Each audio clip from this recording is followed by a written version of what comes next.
Hi, this is Kerby Anderson. You know, each day we take on the tough issues and provide a biblical perspective to them. The topics we cover are wide-ranging: apologetics, theology, prophecy, creation and evolution, intelligent design, marriage, family, child-rearing, the millennial generation, trends in society, politics, economics, business, religious liberty, the Constitution, public policy, foreign policy, military policy, tensions in the Middle East, abortion, homosexuality, pornography, sexual ethics, media, technology, history, and America's godly heritage. We talk about anything that affects your faith, your family, or your freedom. So don't go anywhere, because Point of View starts right now.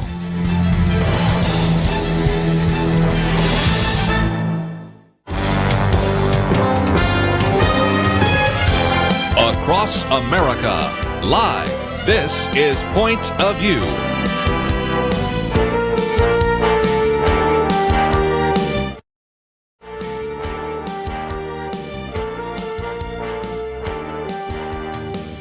And now, Kerby Anderson. Thank you for joining me today here on Point of View. We got a lot to cover in the next couple of hours. And first of all, let me just mention that I'm going to spend just a little bit of time on fact-checking. Obviously, a little of that was done yesterday by Nick Pitts when he was sitting into this chair, but I want to do it for a different kind of reason, not only to, of course, check on some of the things that the president said in his 10-minute speech the other night, but to, again, help you to be a wise consumer of media. So I'm going to give you some good examples of what I think was admirable and accurate and maybe even on-point fact-checking about the president. And then some, which is an illustration, and I will have to say right now I'm going to beat up on Politico a little bit, because it's just amazing that even when somebody says something that is factually correct, they'll put it down as misleading, and you'll go, really? Or it needs context. Well, no. I mean, the statement either is true or false, and yeah, context would help, obviously, and I try to provide that, and I think most speakers try to, but in a 10-minute speech, the president probably had to leave out a few things because the facts speak for themselves. So I do want you to have a little bit of an understanding of that.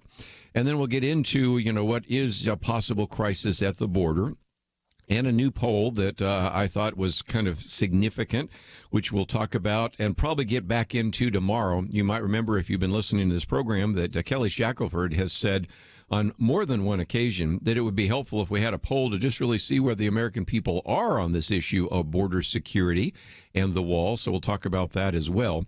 And those are just a few things we'll cover. We have time. Also, there's a very good piece that Jim Dennison put out on kind of pros and cons about a border wall. I thought it was very fair. And some biblical facts about walls, which I thought was kind of interesting, because after all, the Bible does say a little bit about borders and walls and things of that nature.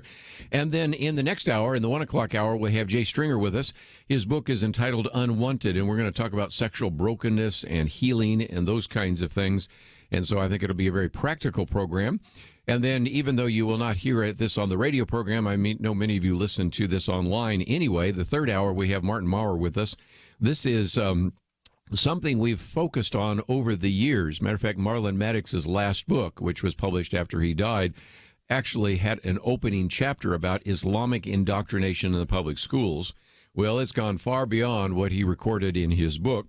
And Martin Mawyer is actually going to be with us because they have filed a lawsuit, because they have been able to identify a number of different books, curriculum, and others that don't just, suggest that you might want to do some of these kinds of things in order to help your Muslim students feel comfortable, but actually go far beyond what I think the Supreme Court has allowed. The Supreme Court has said certainly you can teach about religion, but you cannot indoctrinate people into religion. So it would be one thing to teach people about a Catholic catechism, about the Shahada, which is part of Islam. It's quite another to force them to memorize that and to actually defend it. And so you can see where the line is, and that line has been crossed time and time again, in part because there's always the argument that we have Muslim students that are being persecuted. There's Islamophobia. We have to do all we can to make them feel part of the American experience, and I agree with all of that, but it doesn't mean that we then have to indoctrinate students into Islamic thought. And so we're going to get into that because it's a case that is, I think, eventually headed to the Supreme Court, but we'll see where that takes us as we have that conversation in the third hour.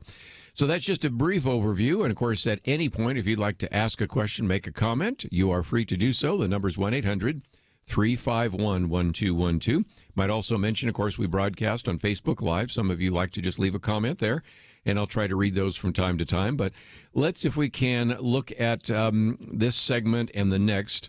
5 of the claims made by President Donald Trump Tuesday night. Of course, as you well know, he wants $5.7 billion for a wall.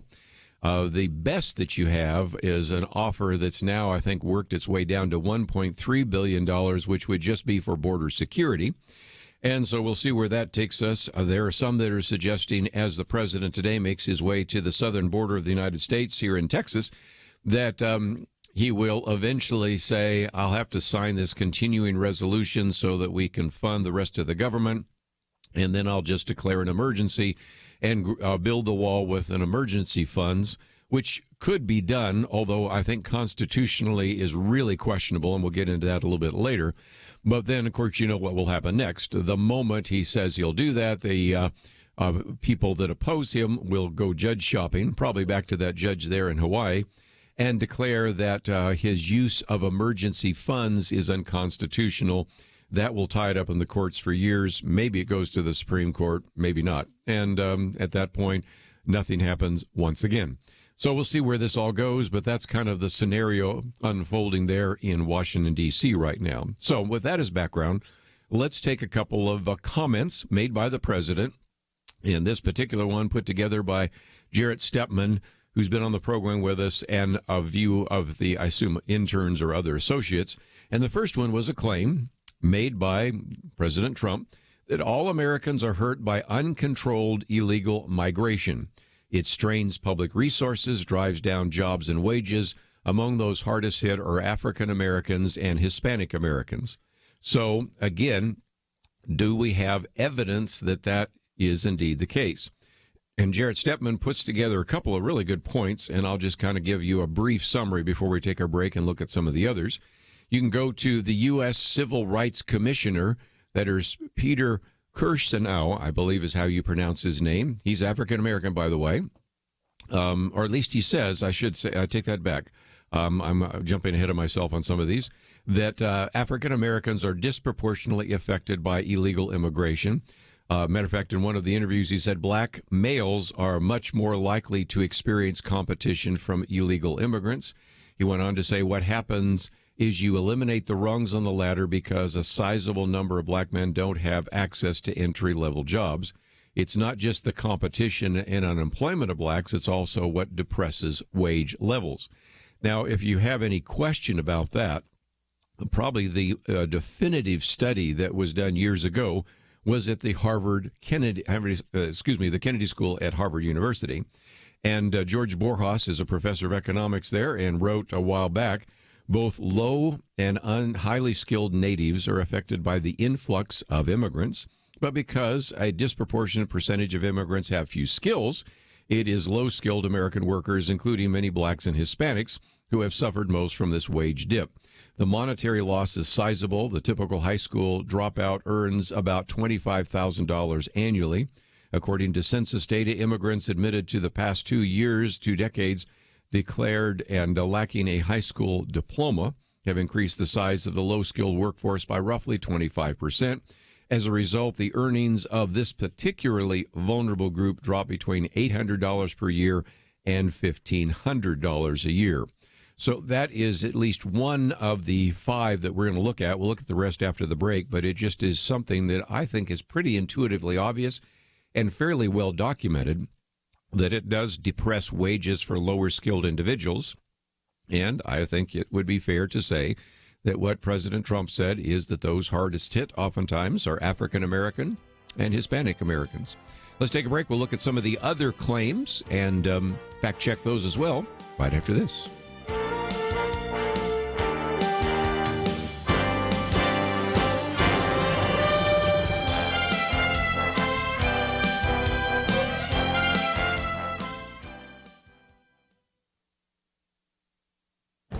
This is Viewpoints with Kerby Anderson.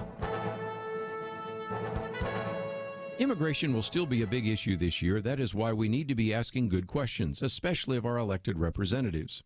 Michael Brown, in a recent column, asked 4 good questions that we might want to ask of those who are supposed to be trying to fix our immigration system. He admits that he is not an expert and has no agenda. He is genuinely asking these questions. He asks that if illegal immigrants are flooding our country, what's so controversial about building a border wall? I think this is a reasonable question. You can't seriously say that it costs too much when the federal budget this year will exceed $4.1 trillion. You can't say a wall or a steel fence won't work when we have many examples of them working in other countries, even in this country. Second, since when has anyone been able to force us to take in immigrants? He wonders why the way we treat those in a migrant caravan has now become a test of our national identity. We have a long track record of compassionate treatment of refugees. In fact, it reminds us the United States has a larger immigrant population than any other country. He also wonders what's so controversial about wanting to preserve our national identity. People come to America for a reason. If we cease to be America, there's no reason for people to come here. All we have to do is look at the growing Muslim influence in European countries to see how a country's culture can radically change. And finally, he wants to know why we can't make a path for citizenship with penalties for those who came in illegally years ago who have been working jobs, obeying laws, and contributing to the good of society. These are the kinds of questions we need to be asking our elected representatives. They deserve a thoughtful response. I'm Kerby Anderson, and that's my point of view.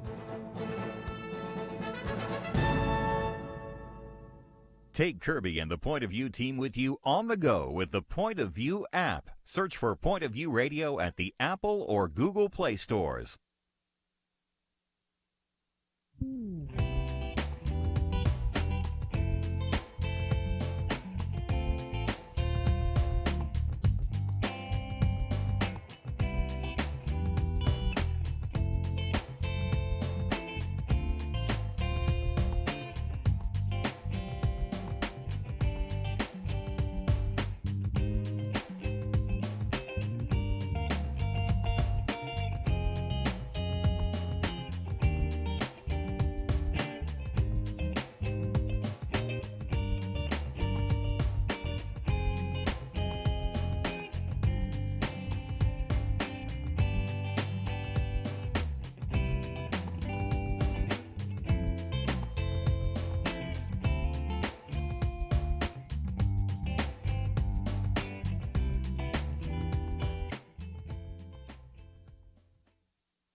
You're listening to Point of View, your listener-supported source for truth. Back once again, wanted to spend a little bit of time talking about some of the fact-checking being done over the last couple of days of the president's speech on Tuesday night, calling for Congress to approve a wall, and now he's even been willing to call it a fence or a barrier.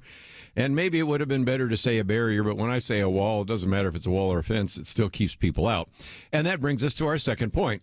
One of the things said by the president is Senator Chuck Schumer, who you'll be hearing from later tonight, has repeatedly supported a physical barrier in the past, along with many other Democrats.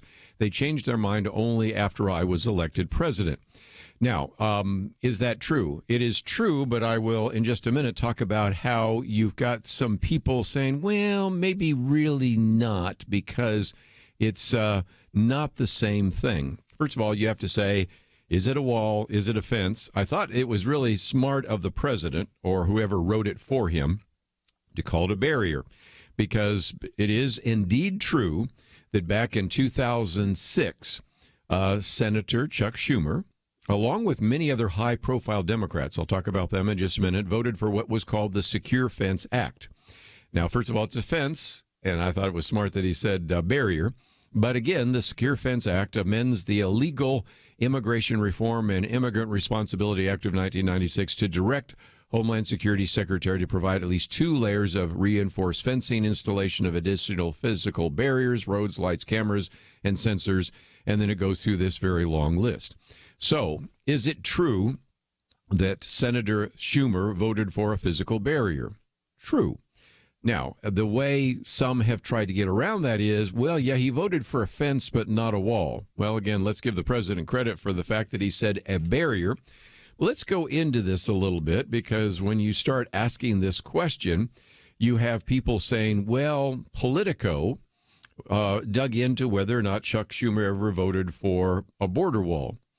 Now, that's sort of intuitively obvious. Anybody that voted for the 2006 Secure Fence Act, which was voted for by the Democrats when you had Barack Obama about ready to become the president, and at that time when you still had George W. Bush there, you had still, you could say that Democrats voted for it when you had a Republican in office, and then they certainly didn't turn it down or amend it or change it when you had then the 8 years under Barack Obama. But, okay, why is it that Politico declared it misleading?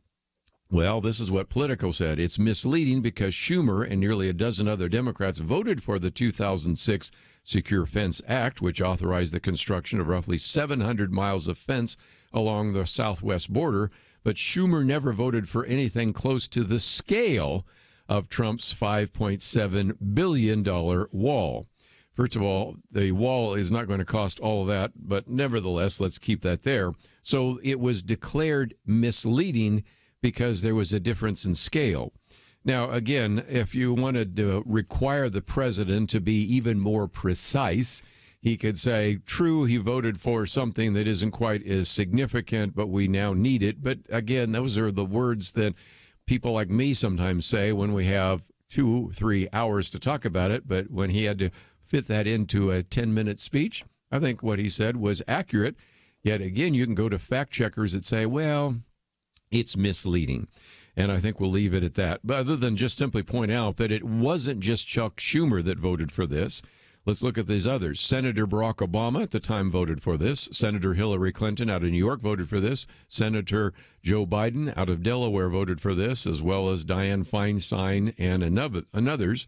And so, again, you can come up with a number of individuals that, when asked to have a barrier, voted for it. So I think it stands the way it is, but it just gives you an idea of how everybody's playing kind of a semantics game.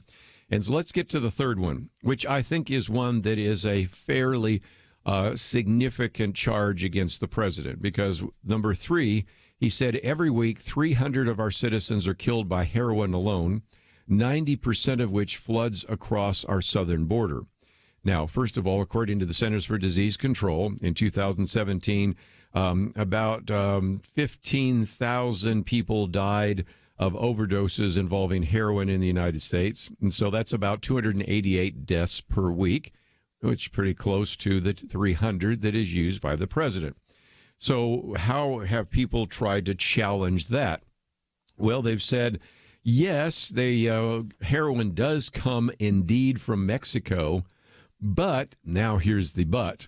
Most heroin smuggled into the United States does come through the southwest border, according to the New York Times. Yet they said this was problematic, which is a word I hate anymore. It needs context. Well, why does it need context? Because most of it is smuggled into the United States through legal ports of entry at the southern border, not through the desert.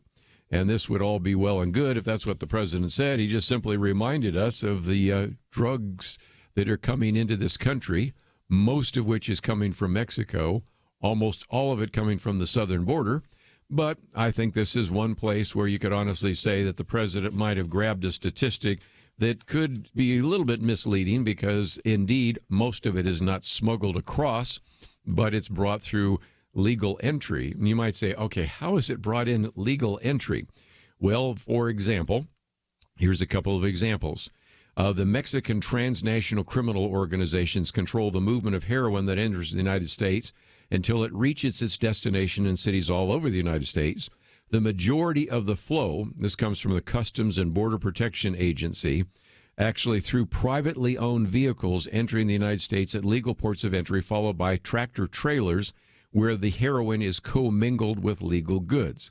Body carriers represent a smaller percentage of heroin movement across the border, in which they typically smuggle amounts of 3 to 6 pounds taped to their torso or in their shoes or in their backpacks. So again, that's how heroin gets in, but it is actually coming across our southern border. But in many cases, a very significant amount of it is coming through legal ports of entry. Number 4, 1 in 3 women are sexually assaulted on the dangerous trek up from Mexico.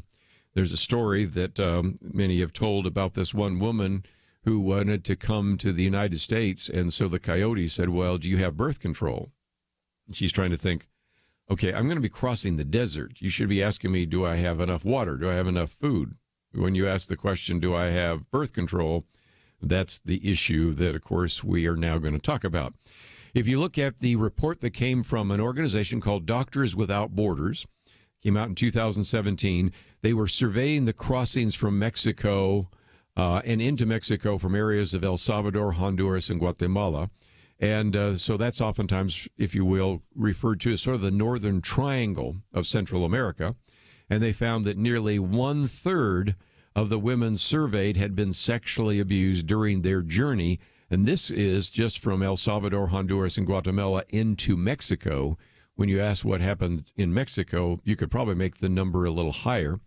A Fusion report came out in 2014, again said the same thing. Increasingly, Central American women crossing through Mexico to the United States become victims of sexual assault. Some women choose to sell their bodies for safe passage, but others aren't given a choice.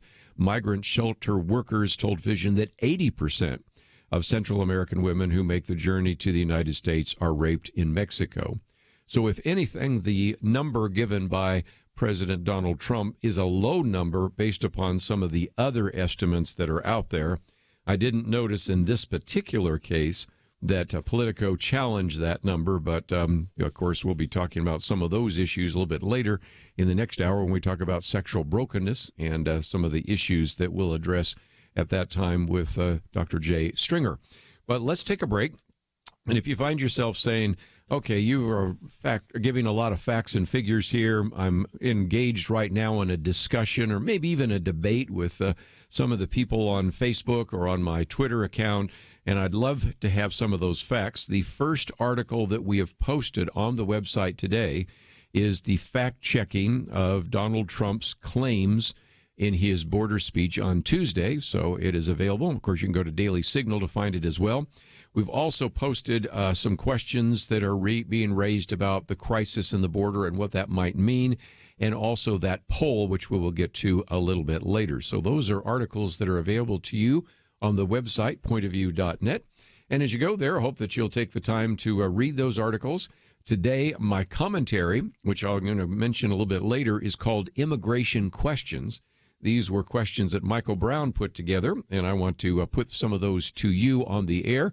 And again, that's available as the Viewpoints commentary. So let me encourage you to go to the website, pointofview.net, and find some of those articles, print them out, maybe even hit that share button and send them on to other individuals, post them on your Facebook page.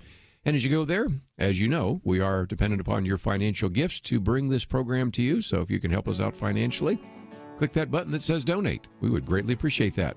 We'll finish off with a few of the other claims about the speech and talk a little bit more about this crisis on the border right after these messages.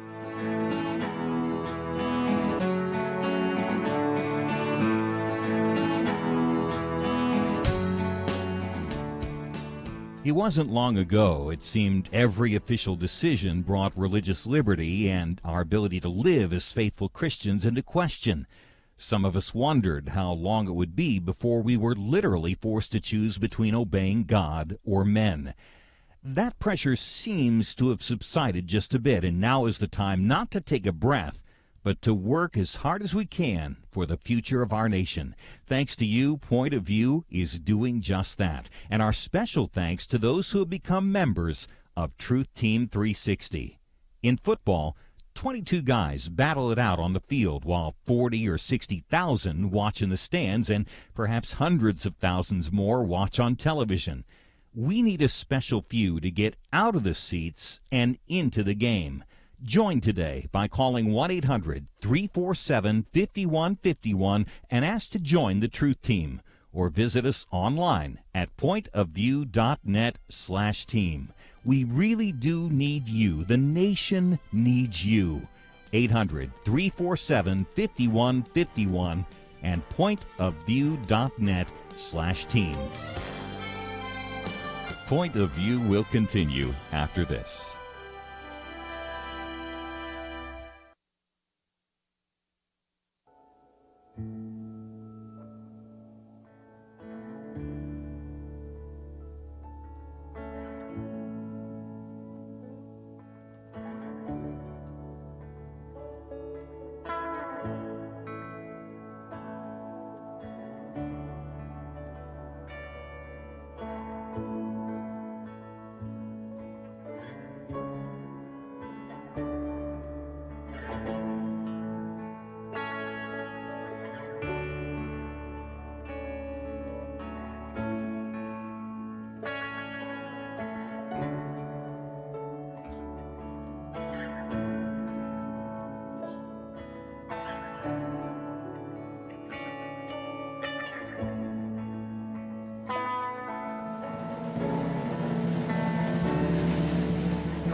are listening to Point of View.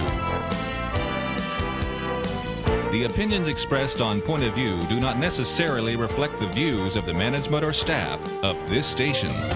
And now, here again is Kerby Anderson. Continue our conversation as we talk about some of the fact-checking taking place. I just want to mention one more.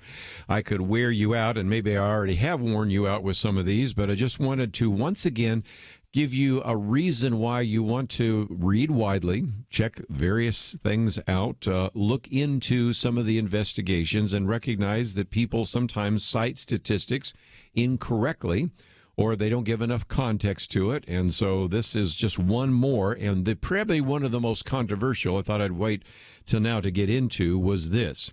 The president said on Tuesday night, in the last 2 years, ICE officers made 266,000 arrests of aliens with criminal records, including those charged or convicted of 100,000 assaults, 30,000 sex crimes, and 4,000 violent killings. Now, the numbers are correct. So if you want to look at these in terms of, well, did he get the numbers right? According to the U.S. Immigration and Customs Enforcement Agency, which is ICE, those numbers compiled for 2017 and 2018 are correct. The number of illegal immigrants arrested by ICE is the highest since 2014, according to one report that came out just a month ago in December. And the ICE report also goes on to say that you had 158,000 illegal immigrants who were arrested in fiscal year 2018, 138,000 of those who had a criminal history. And so this is an increase of about 11%. Okay, so you would think that that wouldn't be controversial, and you would be wrong. Let's again take the Washington Post fact-checking in this particular case. I guess I've beaten up on Politico enough. And again, I'm not trying to be overly critical even of Politico, but it shows sometimes how your worldview bias or your dislike of Donald Trump or your sense that I will give the president the benefit of the doubt if it's Barack Obama, and I won't give the president the benefit of the doubt if it's Donald Trump, and all of us have confirmation bias of one sort or another, so I'm fully aware of that. But again, this is where the Washington Post said, wait a minute, the numbers are misleading. And so the idea that they make is, and I'll give you a quote from the Washington Post, the total covers all types of offenses, including illegal entry or reentry. And the Post points out that ICE does not break down arrests by type of crime. And so that is the situation here. But again, whether you look at this, you can start seeing that it still gives you the best breakdown that we have. And the breakdown that we have is this. Again, according even to the Washington Post, the report shows that 145,000 of those deported were convicted criminals, and 22,000 had criminal charges against them. So even if you say, well, yes, but some of these, their only crime is that they were here illegally and had to be deported. First of all, we don't know that. We just know that that was reason enough to deport them. So that's an assumption in the midst of no evidence. And more importantly, when you start looking at this, you recognize that of those that were deported, at least 22,000 had criminal charges against them. A total of 5,800 were known or suspected gang members who were arrested as well. And there are some in that category, at least I counted up at least 42 that were designated not just as gang members, but as terrorists, those who came for very malevolent reasons. So when you start coming to that, you can see that you come up with these idea of sex crime numbers. Trump draws upon three categories. Those who had sex offenses not involving assault or commercialized sex, as well as sexual assault, and then commercialized sexual offenses. And if you look at those three categories, then you come up with 30,000. So, if nothing else, I think what we can see here is everybody brings to the table some bias.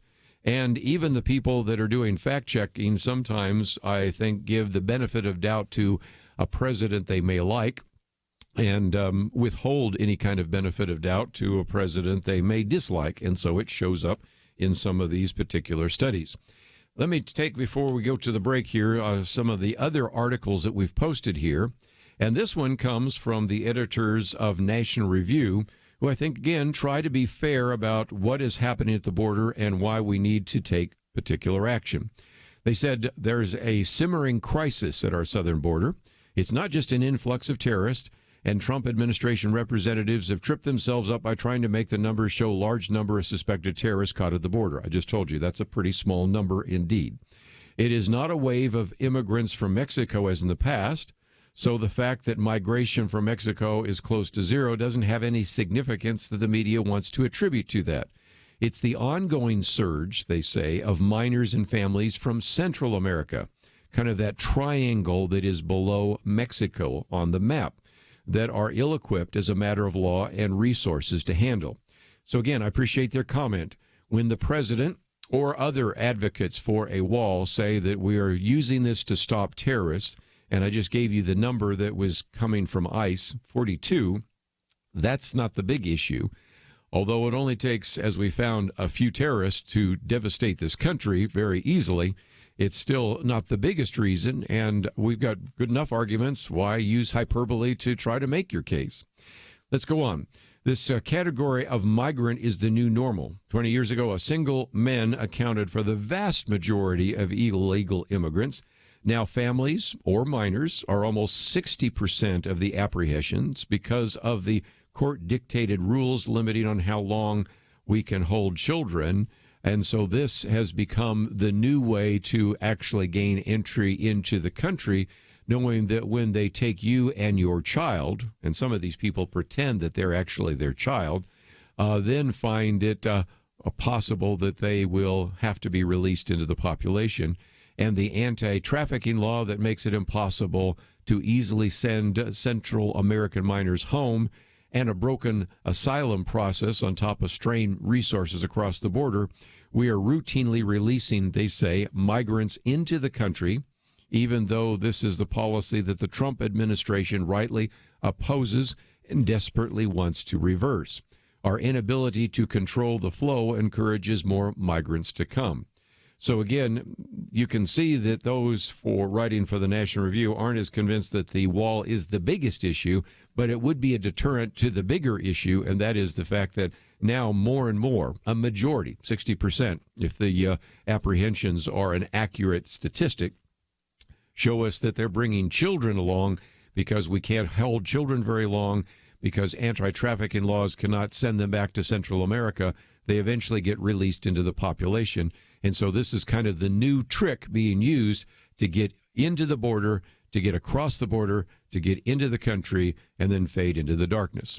So, again, over the last couple of months, there have been a number of writers.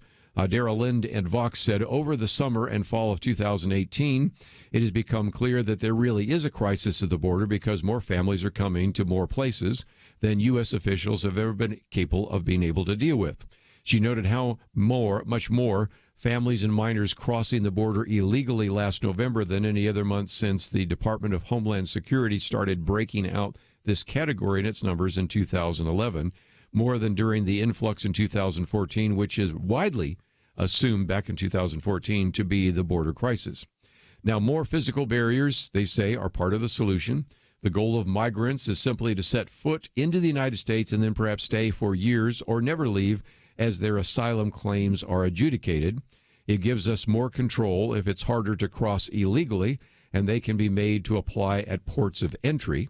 We saw real-time examples of the usefulness of a barrier when the caravan that arrived last year in Tijuana was prevented from simply walking into the country by border fencing. The experience in places like Yuma, Arizona, is that fencing has significantly diminished illegal crossing. But they also go on to say that the fence isn't a panacea, though. Even if Trump gets all the fence he wants in the current shutdown, it will take years to build, and at roughly an additional 200 miles obviously will not cover the border. It would be more important to fix the rules around asylum and our handling of Central American families and minors so they aren't so hamstrung. In a little-known current offer to Democrats in Congress, the administration proposes measures to encourage Central American minors to apply for asylum in their home countries instead of showing up here after an incredibly large and dangerous journey. But this kind of policy change is being treated as a sideshow. However the shutdown fight ends, it almost certainly is the case that we'll still have a crisis at the border. So we'll take a break, and when we come back, get into some more issues. But if nothing else, it is a reminder that the barrier or the wall or the fence, whatever you want to call it, isn't a panacea, but it is a first step. If I'm in Honduras or El Salvador, Guatemala, and I know there's a wall, I know there's a fence, I may not make the trip in the first place. And since they're now proposing that you could seek asylum in your own country, maybe that's one solution we should be talking about. I'll take a break. We have a lot more to cover right after this.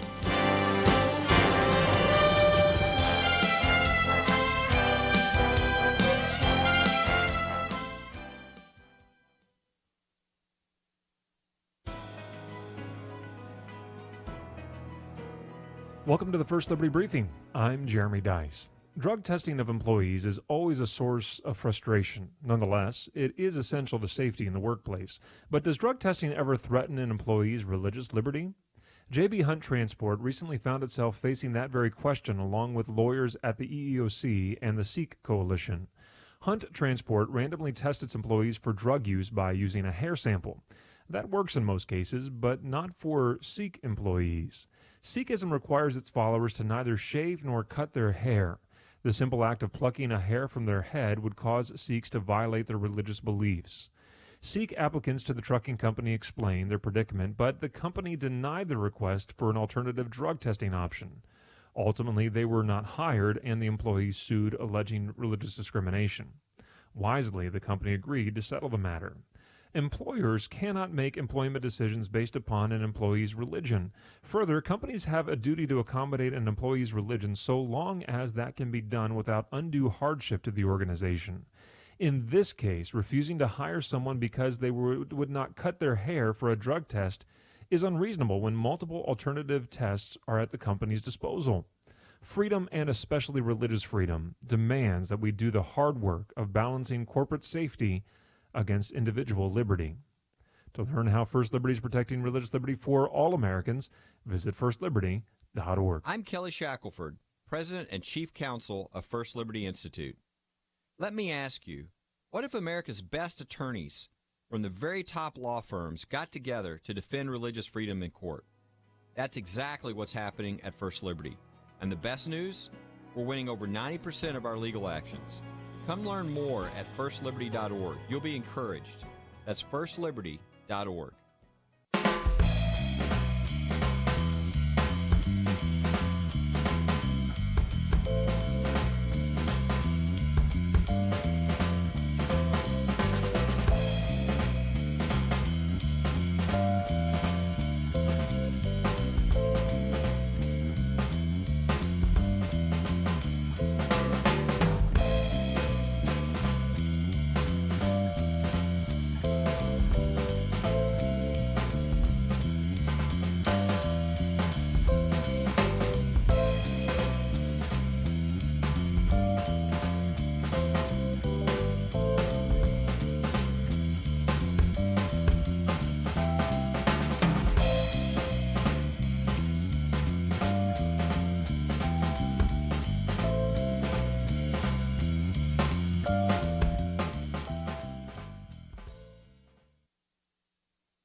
Now, back to Point of View, your listener-supported source for truth. Back in a few more minutes. Let me just, again, kind of wind down some of the conversation we've had about the border crisis. And one of the things we've also posted, it is the third article there. I think you would appreciate this. And we'll come back and talk more about this tomorrow with Kelly Shackelford and Keisha Russell. But there has been this idea that, well, most Americans really don't want a wall. They don't want a barrier. And they don't really think that there's a crisis at the border. Well, this particular study, interesting enough, done by Politico. And again, since I've been somewhat critical of Politico, let's give them a due appreciation for this poll that was conducted January 4th through the 6th. They actually interviewed almost 2,000 registered voters, 1,989. And they found, interestingly enough, some things. First of all, 42% think that there is an illegal immigration crisis at the U.S.-Mexico border, which is, of course, the argument that we have made.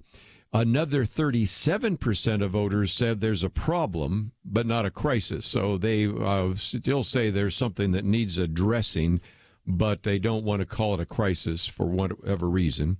And then you have 12% that say there's neither a problem or a crisis. I don't know who those people are, but nevertheless, it's kind of intriguing. And as you might imagine, and I'll even hold this up just to show you a diagram in case some of you are watching online right now, you will see some differences. Yes, 42% say there's a crisis, 37% say there's a problem. But if you look at Democrats, most of them will say it's a problem, but very few, only 19% say it's a crisis. If you look at Republicans, it's just the flip side. 72% of Republicans say the border is a crisis. 19% say it is a problem. So, as you might imagine, it kind of separates out. By the way, for independents, it's kind of 50-50, 37%. It's kind of interesting how that breaks down. But still, you have nearly a majority of voters believe that it is a crisis. And by the time you add a crisis or a problem, which sometimes gets to be a semantic issue, you get that up to 79%. So to say that this is not an issue that Congress should be addressing is certainly difficult, and I think is maybe the kind of pressure that eventually some of these elected members of Congress are going to face when they're trying to figure out what they're going to do next, when they're hearing from people say, they're, I'm sure, hearing from some saying, stand firm and don't give in, but most of the others are probably saying, this is a small amount of money. If I can quote, Cher and a variety of others right now, I mean, some of them are saying this, Whoopi Goldberg, there are a couple of people that are really sort of saying, wait a minute, some of this stridency is maybe something we don't need. You don't want to end up looking as bad as President Trump. So even some of the people that are leading in various progressive movements or people that are in the Democratic Party are going, this is not a fight that we want to have. This is not a hill worth dying on. So we'll see where this goes. But by, Saturday, this will now be the longest shutdown in history. We'll have a lot more to say about that tomorrow with Kelly Shackelford and Keisha Russell. Let me just mention, though, that a very good piece that came out with Jim Dennison Forum. He has arguments for and against the border wall. Again, they are nonpartisan. And he said one of the arguments for the border wall is that we have a southern border, which is shared by the United States and Mexico by almost 2,000 miles. We have about 700 miles of border fencing, but again, some people just simply can walk over the fence, and some of that is being monitored, and some of it is not. We have 16,000 vehicles, 269 aircraft, 300 watercraft, 300 camera towers, and aerial drones. So some of that is under operational control. Some of it's low-level monitoring. But building a fence or a wall would make it more secure, especially in some of those critical areas near San Diego and even in the southern border of the state of Texas. Of course, you also have illegal drugs flowing across the southern border. We just gave you some facts and figures on that, although a fair amount of that is now coming through legal entry. But again, stopping any more of that to come through would be certainly the case. And of course, you have individuals that are sometimes being trained either by terrorists or by the drug cartel. So there's some reasons for a fence. What are the arguments against them? Well, it's hard to come up with too many. Cost is one, of course. Building a wall across the entire southern border would be enormously expensive. I don't know anybody that's saying across the entire southern border, but nevertheless, it is going to cost billions of dollars. That's a lot of money for you and me. It's not a lot of money for a government that spends this year $4.1 trillion. Or even just looking at the on-record discretionary spending is $1.6 trillion. In either case, that's a rounding error, but that's one of the arguments for it. Also, the argument that once you build the border wall, you'll have to have more policing and maintenance than you do right now. It's probably true. And then you're going to have some legal challenges because some Native American tribes and others are saying this, or it will disrupt some of the border towns. So again, you can see some of the questions being raised, whether it would impact wildlife as well.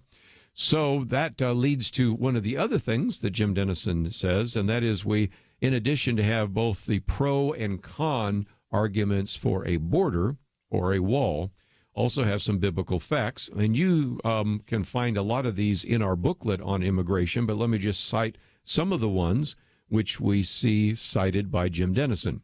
Point number one, we are to care for immigrants. He uses a classic illustration and verse that I use in my booklet as well. Exodus 22, you shall not wrong a sojourner or oppress him, for you were sojourners in the land of Egypt.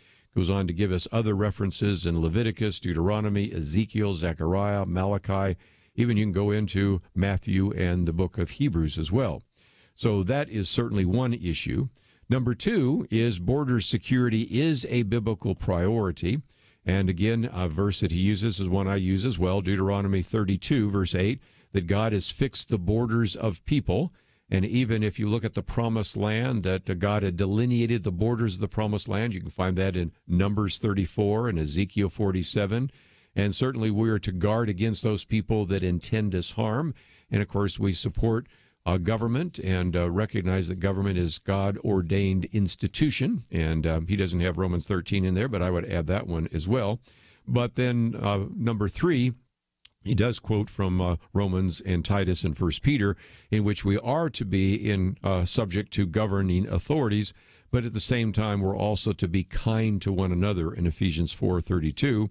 So he gives us some basic principles between recognizing, again, the rule of law and treating those individuals who come to our borders, either for good or evil, treating them with compassion and recognizing that as a welcoming country, we allow more than 1 million people here into this country legally every year.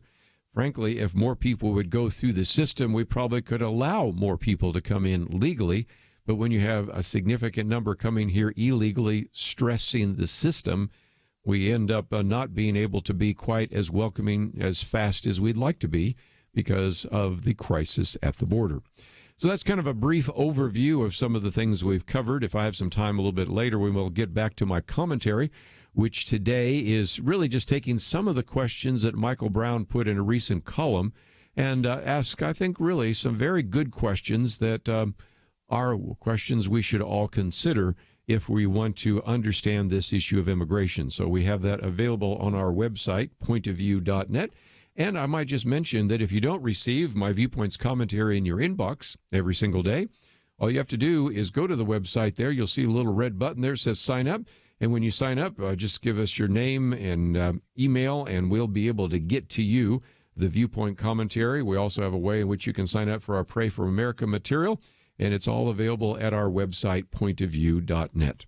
When we come back, we're going to spend some time talking about sexual brokenness, pornography, buying sex, sexual addiction, all sorts of very important issues. Since we are, of course, going to be talking about some of these difficult issues, a parental advisory is in effect, but I think we'll do as best a job as we can to talk about this in a gracious way. We'll be back right after this. The leader looked around the table, motioning to the older men. He said, "You're here to remind us how faithful God has been in the past. Now, you middle-aged guys, you keep us focused on what God is doing right now. Make sure we don't stop. And you younger guys, keep us looking forward. Imagine what God wants us to be doing in the years to come." There's a lot of wisdom there. We have to be thankful for the past, focused on the present, and mindful to plan for a great future. Many listeners have made bold moves to partner with Point of View Radio and accomplish great things for more than 45 years. But as we look around, we do see many positive things, and I think we can all admit there's a lot more to be done. It's time to think about your next bold move, what you can do to invest for our nation's future. Be thinking about that. If you have an answer now, don't wait. Make your next bold move now. Give online at pointofview.net or call 800-347-5151. It's our future. The time is now. Pointofview.net and 1-800-347-5151. Point of View will continue after this.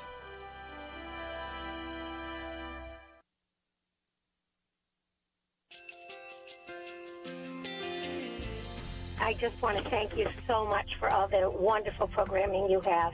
You're just absolutely fantastic. I recently started listening to Point of View, and I really found it interesting because of the different subjects you cover. Thank you for that.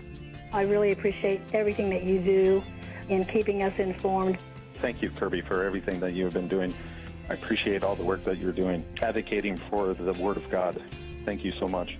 Point of View, I think, is absolutely necessary because it's a Christian perspective, a biblical worldview perspective, and receive very current, up-to-date information about what is really going on, week to week in our culture, which is changing so rapidly, and yet it's morally sliding backwards.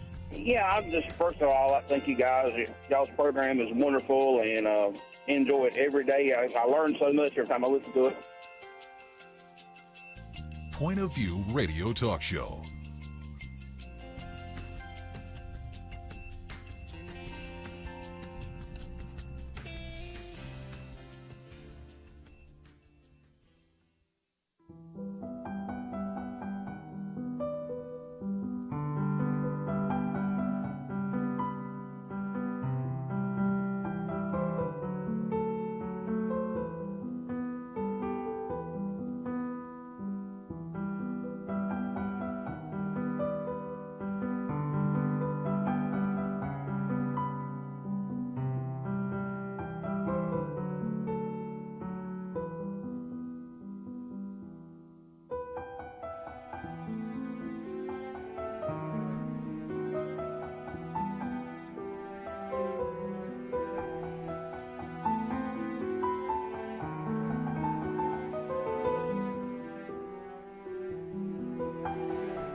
Hi, this is Kerby Anderson. You know, each day we take on the tough issues and provide a biblical perspective to them. The topics we cover are wide-ranging: apologetics, theology, prophecy, creation and evolution, intelligent design, marriage, family, child-rearing, the millennial generation, trends in society, politics, economics, business, religious liberty, the Constitution, public policy, foreign policy, military policy, tensions in the Middle East, abortion, homosexuality, pornography, sexual ethics, media, technology, history, and America's godly heritage.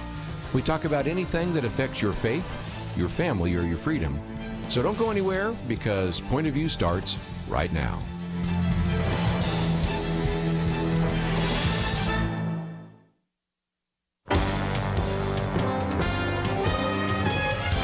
Across America, live. This is Point of View.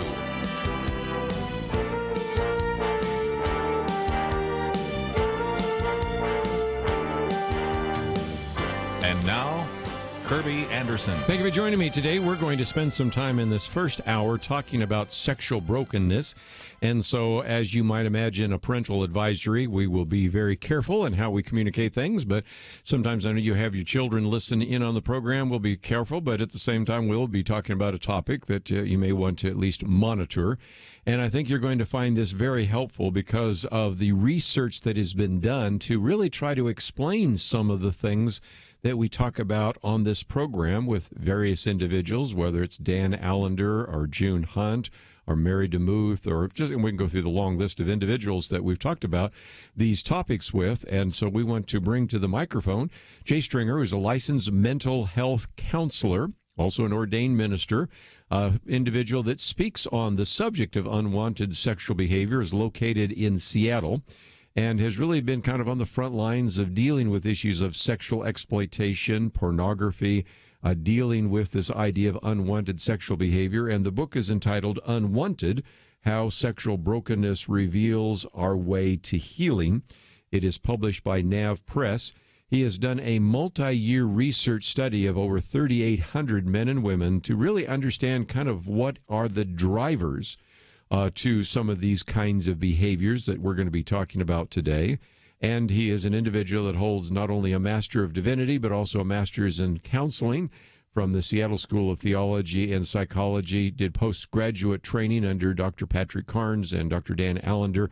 Matter of fact, was a senior fellow at the Allender Center, and it is endorsed by all sorts of individuals that have been on this program, including people like Josh McDowell and Dan Allender and a number of others. So, Jay Stringer, thank you for joining us today here on Point of View. Kerby, thank you so much for having me on your show. Honored to be here. Well, and we certainly want to try to be helpful to individuals. And I guess the starting point is to recognize that any of you that are involved in counseling bring a wealth of expertise.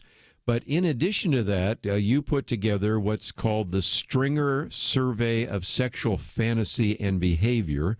In the appendix in your book, you talk about this sample of 3,817 adults, which from a statistical point of view is very significant. And as a result, maybe will give us some insight into some of these behaviors. But talk about the survey and how, in many cases, this book is a culmination of some of the work you've done and the surveys you've taken. Yeah, for sure. So, I mean, to start, one of the things that I was observing as a therapist and as a pastor is most of the research that had been done basically confirms that pornography is a problem in our world today. We know that about 57% of our pastors, 64% of our youth pastors are struggling or have struggled with it. We know that about a third of all marriages will encounter infidelity at some point. We also know that even on one porn site alone in 1 year, the world watched 4.6 billion hours of pornography just on one website. And so most of the research basically just says this is a huge problem in our society. And then at the same time, I had a lot of people coming into my office that had almost no understanding of what freedom from unwanted sexual behavior was all about. I would say that they had mostly been trained to do lust management, which was about darting their eyes, slapping a rubber band around their wrist when they were feeling a sexual thought, maybe getting some filtering on their computer. And yet, as one of my clients put it so well, he said, Jay, when I've been having the same conversation with my accountability partner for 15 years, I know that something isn't working. And so I took all of that and just said, what if we just asked people who were struggling with unwanted sexual behavior, be that the use of pornography, infidelity, buying sex, to tell us a little bit about their story, to tell us what their family of origins were like, what their childhood, what were they dealing with in the present from like a lack of purpose, depression, anxiety, and then how did all those things not only affect the choices that they made, but also the fantasies that they sought out? Like what were the specific search for terms that they put into the internet? And I know we'll, unpack a lot of that as the show goes on, but what I can tell everybody is that our unwanted sexual behavior is not random at all. It's a direct reflection of the parts of our story that remain unaddressed. And so the implication that I take in Unwanted is that if you want to find freedom, you really need to begin to identify the unique reasons that bring you to it in the first place. Very good. The book is something that I think will be very helpful for those of you that are dealing with this. And if you're in ministry, you want to have this book on your shelf. More than 250 pages. We'll spend just a minute talking about kind of the theology of unwanted sexual behavior, but then the three major parts. How did I get here? That gets us into some of these dysfunctional family systems or abandonment or even triangulation, which was a fascinating chapter there as well, and trauma, sexual abuse. Then number 2, why do I stay? Which is a question lots of people ask, if I don't want to do this, why can't I stop doing this? And then part 3, which is very helpful with lots of practical ideas. How do I get out of here, with also the appendix and a conclusion and a variety of other issues. Let me put your theological hat on for just a minute, because chapter 1 is kind of a theology of unwanted sexual behavior. I don't remember many of us studying that in seminary, so obviously this is something that is new and, again, one of the many valuable particular resources in the book. But talk about what is a theology, for just a minute, of this idea of unwanted sexual behavior? Sure. So one of the ways that I really think about this is I think that God is very curious about the human heart. And what I mean by that is he's always inviting people in the Old Testament, especially, to deeper reflection about how their sorrow and their sin came to be. So we see this, with Adam, where Adam moves into the rebellion of Adam and says, where are you?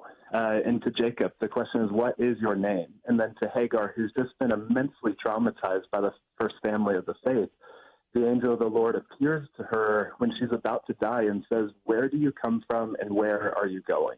And so to me, that has to be the theological basis from which we understand our sexual brokenness, that throughout the scriptures, God is consistently moving into places of weakness, places of misery and pain.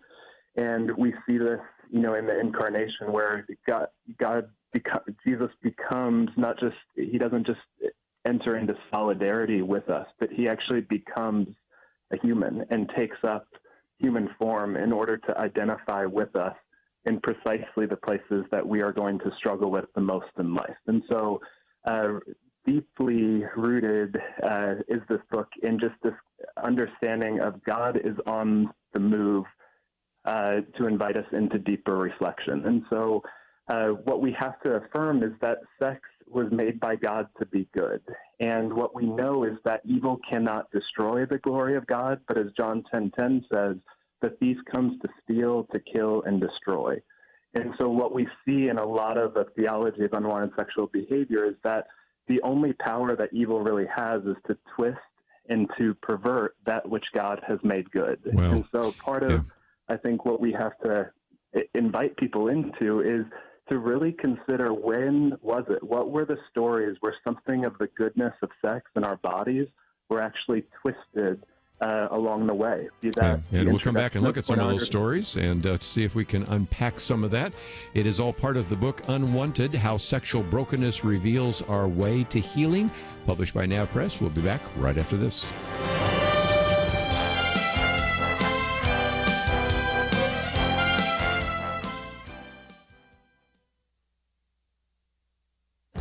This is Viewpoints with Kerby Anderson.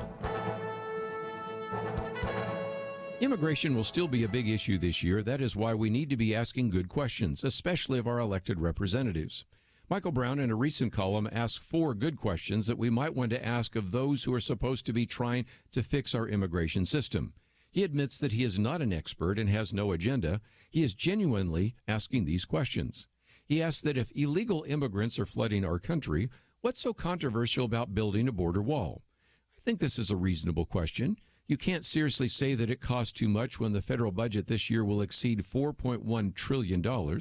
You can't say a wall or a steel fence won't work when we have many examples of them working in other countries, even in this country. Second, since when has anyone been able to force us to take in immigrants? He wonders why the way we treat those in a migrant caravan has now become a test of our national identity. We have a long track record of compassionate treatment of refugees. In fact, it reminds us the United States has a larger immigrant population than any other country. He also wonders what's so controversial about wanting to preserve our national identity. People come to America for a reason. If we cease to be America, there's no reason for people to come here.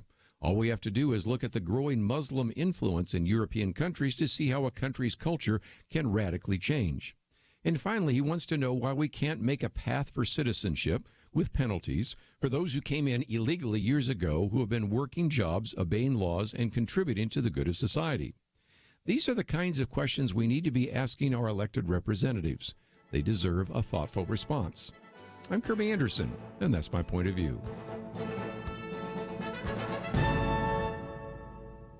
Take Kerby and the Point of View team with you on the go with the Point of View app. Search for Point of View Radio at the Apple or Google Play stores.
You're listening to Point of View, your listener-supported source for truth. Continue our conversation today with Jay Stringer. Let me just mention that this is a book I think you should be able to find in your local bookstore, but we do have a link in case you would like to order it, and it is available certainly both in paperback and Kindle. So again, you can find those links on our website.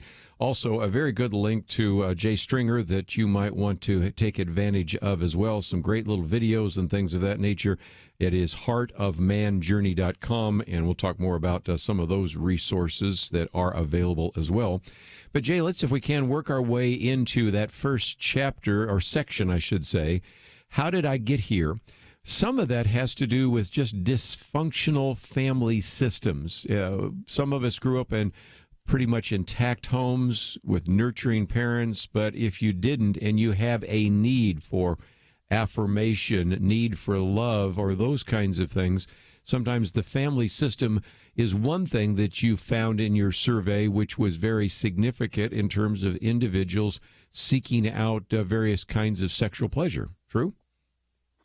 Indeed. Yep. So some of the research that I did not do, this is more credited to Dr. Patrick Carnes, is that people who struggle with unwanted sexual behavior tend to come from families that are either very rigid or very disengaged. And so part of what's happening in a rigid family is that there's usually one parent, could be two, that kind of rules the family with an iron fist. So it's kind of my way or the highway.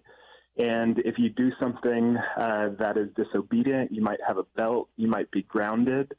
And so part of what happens in rigid family systems is that you're left to kind of see a lot of the hypocrisy, that this person has so many rules and regulations, yet they don't seem to follow them either.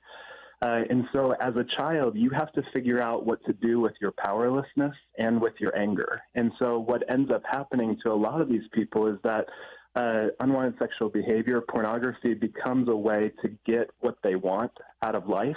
And it gives them one realm where it might be a hidden dimension of their life, but in some ways they can just pursue it whenever they're struggling with cruelty. And so what begins to happen in these family systems is that pornography, sexual immorality, that becomes in some ways a little bit of a getaway car from a rigid family system. And one of the other things you talk about is that they're sometimes engaged or disengaged, but you also have a chapter on abandonment. So sometimes it is, I really have a complete need. So it's one extreme or the other. Either they're involved in my life all the time and, don't look cross-eyed or I'll straighten it for you kind of mindset and all sorts of rules and legalism and things like that. Or the other extreme is you're just disengaged and maybe in some cases completely abandoned. Speak to that. Yeah, so a lot of the ways to think about this is if you go back to some of the most difficult times in our life, which let's just call it 5th through 9th grade, could be on either end of that. But a lot of us were bullied. A lot of us knew sexual abuse during that time. And part of what we need to consider is, were there people that were attuned to us, that actually moved towards us when they saw that there was sadness on our face? And part of what we'll find is that many people go through life without any real sense that they are loved in some of the hardest moments that they face. And then as they get older, it's the same thing, that the hard moments that they're facing are actually some of their choices. And then it confirms the belief that they could never be loved or pursued if some of the heartache that's in their life was known. And so the real battle with people who have been disengaged is really this issue of lust. And so what I try and think through with regard to especially something like pornography is that the evangelical notion that basically this is just a lust issue that we need to address, I think is only halfway true. Because what pornography is if you were to think about the intersection of two rivers, one is lust, one is also anger or entitlement. And so if we're only trying to stop lust, like just stop doing it, but we don't actually have language to name that there's also a lot of anger and entitlement in our sexuality, we're never going to be able to fully heal because we only have language to name that lust is happening. And so part of what our dysfunctional family systems are inviting us to consider is we do have issues of lust. We long to be loved. We long for escape from the cruelty of life. But there's also something about anger and entitlement that gets formed in us as children that kind of demands my way in the midst of not having that throughout our childhood. That is something that surfaced years ago in some of the interviews I did with people that were part of the Martin Mawyer Clinic, or, of course, Dan Allender, who you've worked with, and others. We don't think of anger having anything to do with sexual brokenness or, in the case of what you call unwanted sexual activity. But there is an anger component so often in some of these issues of infidelity, aren't there? Absolutely. Yeah. When we looked at some of the research, we saw that men who had been powered over by their fathers, like grew up with very strict fathers, ended up seeking out types of pornography that were about the subordination of women. So they wanted to see women that were younger than them, that may be in college, teenagers, a race or a body type that suggested to them some level of subservience. And so that was very much linked to the amount of rigidity and strictness that their fathers had over them. And so that's part of the invitation of this book, is that we often think that our sexual brokenness just reveals how much of a monster we've become, or how sick we are, how much we're just going to struggle with this for the rest of our lives. And yet what I think that we can really do is, what if we actually saw our sexual brokenness as a roadmap to healing rather than just this life sentence to sexual sin? And if we listen to our lust and pay attention to why we do the things that we do, what that's actually going to draw us back to is some of the kind of origin stories that we're really going to have to deal with and grieve if we want to really move into a life of sexual wholeness. Let's, if we can, focus for just a minute on what you call triangulation. I found that to be a very interesting chapter, one, because there were a few things that were new, but even as I started reading it, I realized that one individual I've known over the years who has dealt with sexual problems in his life was too close to his mother. Now, even he was sexually close to her. And the example used here with Alex was not physically, but emotionally close. But it's kind of the codependency. I love what you say, triangulation, when you're married to your parent. Speak to that if you might. Yeah, so triangulation or emotional enmeshment is that sense that you have to be very, very loyal to your mother or to your father, even long after you've gotten married. And so what ends up happening here is that, we see this even in Genesis 15 and 16, where, the first family of our faith is having some marital difficulties. And that's where Hagar is brought in to be a concubine for Abram. And so what ends up happening is, Hagar is really upset. She's angry with this new mistress of his. And he basically says, do whatever you want to her. And what ends up happening is that Hagar is sexually mistreated. She's traumatized. And that's where she hits the road. And so I think that that's really a good window into just how radical Scripture is, that we know the truth about our families, our first family. And so what ends up happening in these types of family systems, and this is just more of a stereotype, but maybe you had a father that was working quite a bit and abandoned emotional loyalty and commitment to his wife. And then in the midst of that, the wife then takes a lot of her emotional desire, her desire for connection and touch, to a child instead. Right. And so the real tragedy of that is that the child doesn't make the vow to be there in sickness and in health for his or her mother. That's something that they've been triangulated. So the system works well if the husband just continues to abdicate his responsibility to the family, but then the son or the daughter has to take up so much of basically the issues that are happening for the mom. Yeah. Well, we need to take a break. When we come back, I do want to talk about why do I stay? That's a question people have. And I might just also focus a little bit on one of your chapters on sexual abuse. And, you have so many examples in the Scriptures of sexual abuse, of 2 Samuel, for example, and many others that come to mind, with Amnon, the son of David, but even, things that happened to Joseph and all sorts of the recording of rape and incest and a variety of others. So I do want to talk about that. But then I want to move, as we have talked about, from how did I get here to why do I stay? And then finally, of course, focus on how do I get out of here? Because that is, again, one of the other very significant benefits of this book. As I mentioned, 250 pages. It is published by our friends at Nav Press, and you should be able to find it in your local bookstore. But if you cannot find it there, we do have a link on our website at pointofview.net. We'll continue our conversation with Jay Stringer, and a little bit later, maybe take some of your phone calls. All that coming up right after this.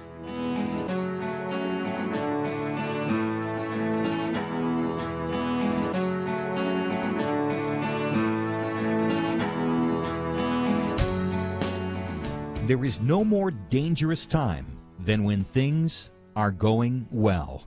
Remember Elijah on Mount Carmel? Fire came down. There was no doubt who was God, but what happened next? He went from amazing faith to a time of great fear and depression. Many Christians have been very thankful a certain Democratic candidate for president was not the one to nominate 2 replacements for the Supreme Court. But as with Elijah, times of great victory are also times of great danger. Moments like this are not the time to take it easy. This is not the time to let our guard down. This is a time to double down on our work in the community, to serve and pray and plan and invest in a better future. This is the time to join Point of View's Truth Team 360 to make sure today's promising gains are not lost tomorrow. Show your commitment to our future by visiting pointofview.net/team or call 800-347-5151. Ask to join the Truth Team. Pointofview.net/team and 800-347-5151. Point of View will continue after this.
You are listening to Point of View.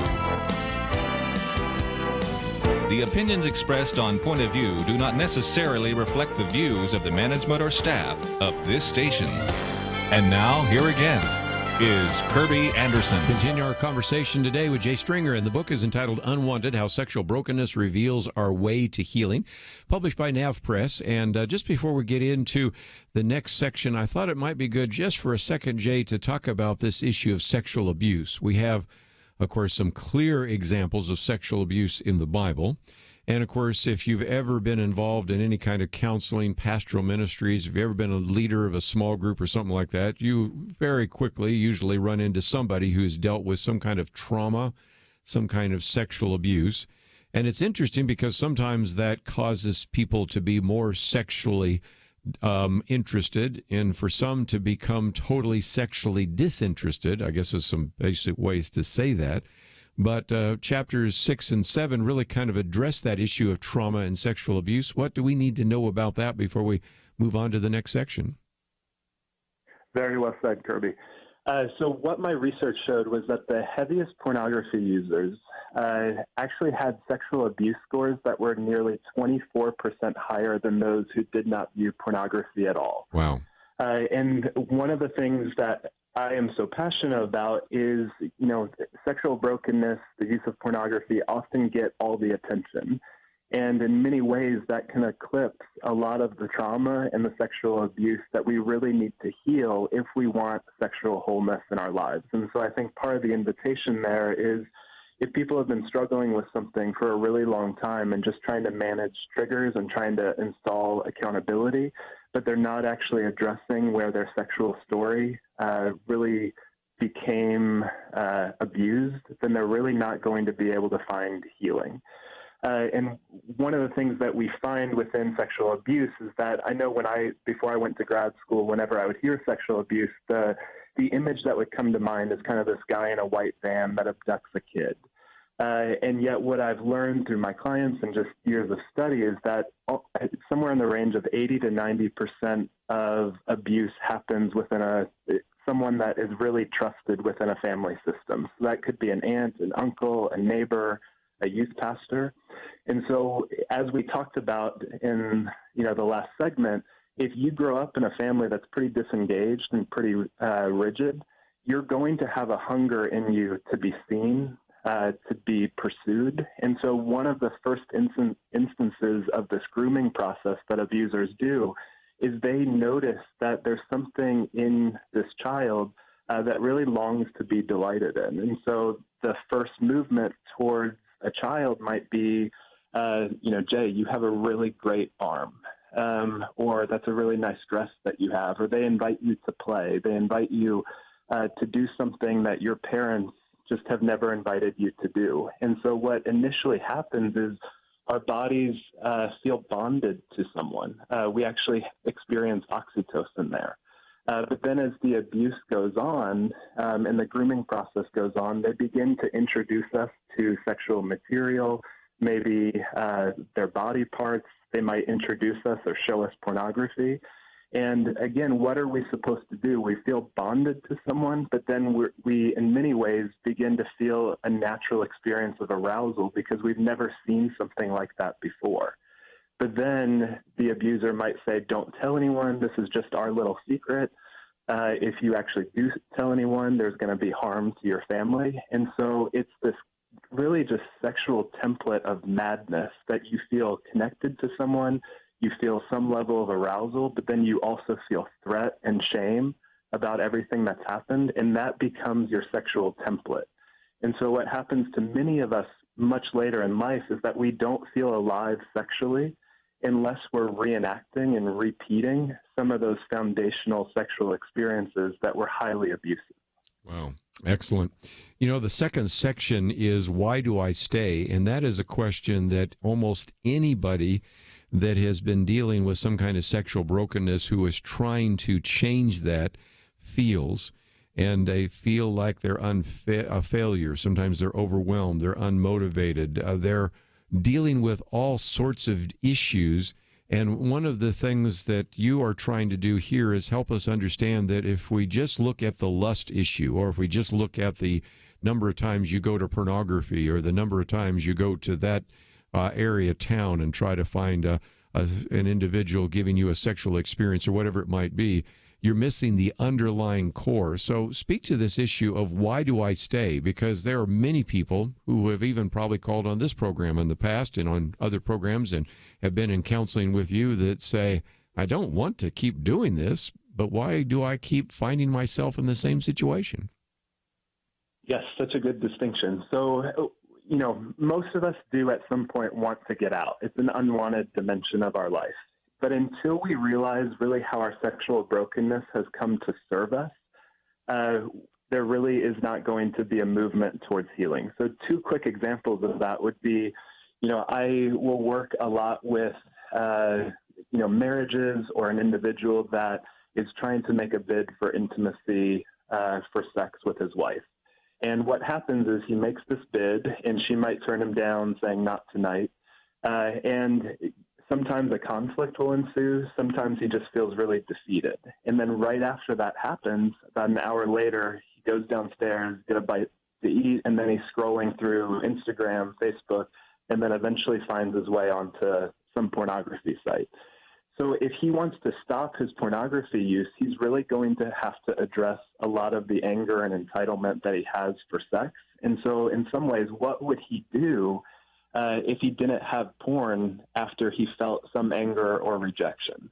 So that's that sense of, why do I stay? How, if I didn't have pornography, what would I do on a business trip? If I didn't have an affair and feel some sense of life with this new man that's showing the affection, what would I deal with regard to the emptiness of my own marriage? And so I think that's part of what our sexual brokenness is consistently cornering us with, is don't outsource your pain and your anger to unwanted sexual behavior. Learn to confront it, because when we can learn to confront our sexual brokenness and move through it, that's where we actually show the behavior that we are far more powerful than it.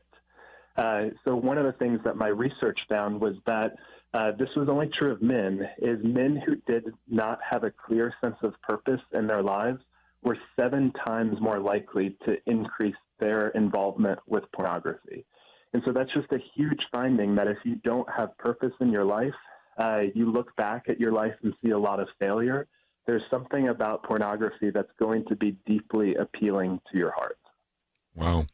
One of the very interesting chapters, again, was 3 hijackers of our souls. And of course, when you talk about hijacking, you think of all sorts of things, but these are such things as resignation, perversion, and degradation. Those are important issues, too, because if we look at the symptoms, you're trying to get us back to understanding the root and what has caused this sort of emptiness in our soul. True? True. Yeah. So, we can, the term, the word resignation can apply to a lot of people. Some people have resigned to the reality that they are beyond repair, that they are just going to struggle with this until their dying day, and they're one of the worst people out there.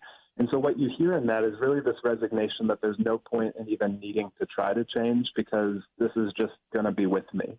But then you also have resignation from people that just say, this is just something that I do every 6 months, every year. And again, that's another way that this futility of dealing with this problem is something that we've resigned to. So one way of thinking about this is, the curse for a man and a woman that's outlined in Genesis 3 is that for a man, it's going to be a lot of thorns and thistles. That it's this imagery of like this guy that tries to get to work in the fields, and then it's all sweat, it's all blood, and then eventually everything goes back to dust.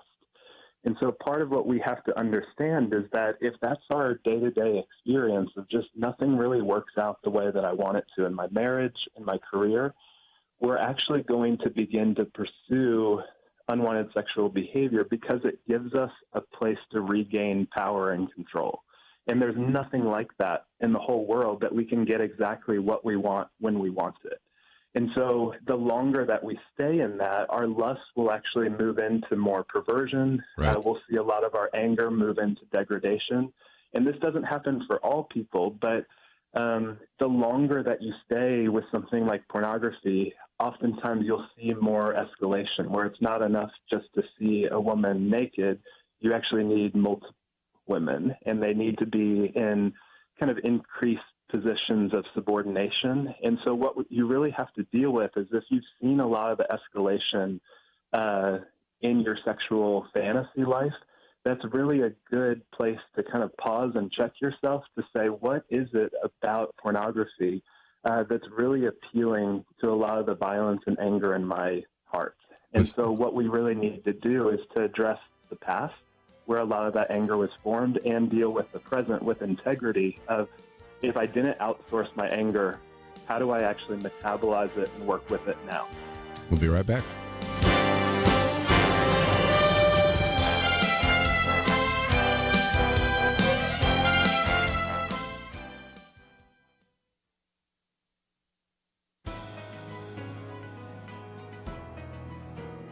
Welcome to the First Liberty Briefing. I'm Jeremy Dice. Drug testing of employees is always a source of frustration. Nonetheless, it is essential to safety in the workplace.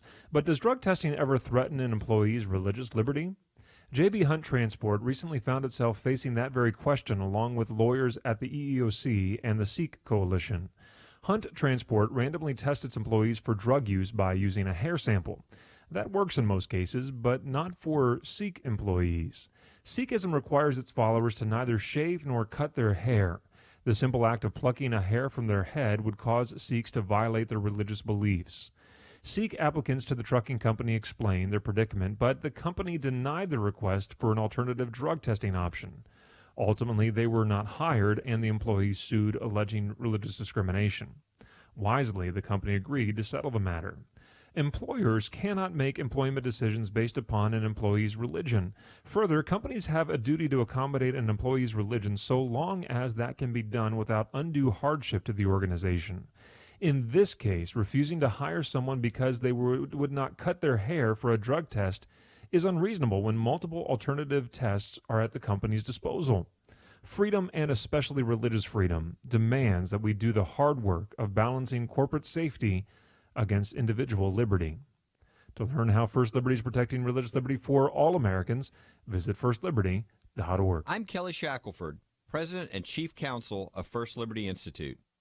Let me ask you, what if America's best attorneys from the very top law firms got together to defend religious freedom in court? That's exactly what's happening at First Liberty. And the best news? We're winning over 90% of our legal actions. Come learn more at firstliberty.org. You'll be encouraged. That's firstliberty.org.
Now, back to Point of View, your listener-supported source for truth. Jay Stringer with us for a few more minutes as we talk about his book, Unwanted, How Sexual Brokenness Reveals Our Way to Healing. And Jay, you have at least 3 chapters in the conclusion here talking about community. And so certainly it is important if somebody is dealing with this issue of sexual brokenness to have accountability, to be part of a community. Those are all important issues. But I bring us back to one of the comments you made earlier, and that is individuals that say, after 15 years of bringing up the same issue before my accountability partner, I got to do something else besides looking at community, which is why you have a number of other chapters dealing with transforming yourself, kind of having a new sexual story, exercising attunement and containment, and a number of other things, because there are deeper issues which are manifesting themselves in your sexual brokenness. But if you don't deal with it at that level, you're going to continually coming back to your community partners, your accountability partners, with the same problem that you had years ago. So well said, Kerby. So what the research showed was that only about basically 59% of people that were struggling with unwanted sexual behavior did not feel like they had someone to talk to. And only about 20% of the people surveyed diligently pursued someone to talk to when they were struggling. And what we found was that those who actually did pursue someone saw a 22% reduction in their unwanted sexual behavior. So we see really drastic change when people begin to confront their shame. So a lot of times what happens to us in the midst of our sexual shame and failure is that we conclude that if people really got to know us, this is really going to be a barrier or a wall to connection. And yet what we have to kind of begin to consider is, what if our sexual brokenness could be the very bridge to the relationships and to the life that we want? And that's what we find when people really pursue healing, is that sexual brokenness becomes this crucible that they learn how to care for themselves, and they learn how to pursue relationships with vulnerability and openness in ways that they never would have considered before. And so I think just a lot of, the language of Romans 2:4, that it is the kindness of God that leads to change. Most of us will try to change through self-contempt and hatred for ourselves for what we've done. But really, it's in that act of, I'm going to approach my sexual life and story with curiosity and kindness, and refuse to join the work of evil that wants to destroy and get me to hate my sexuality.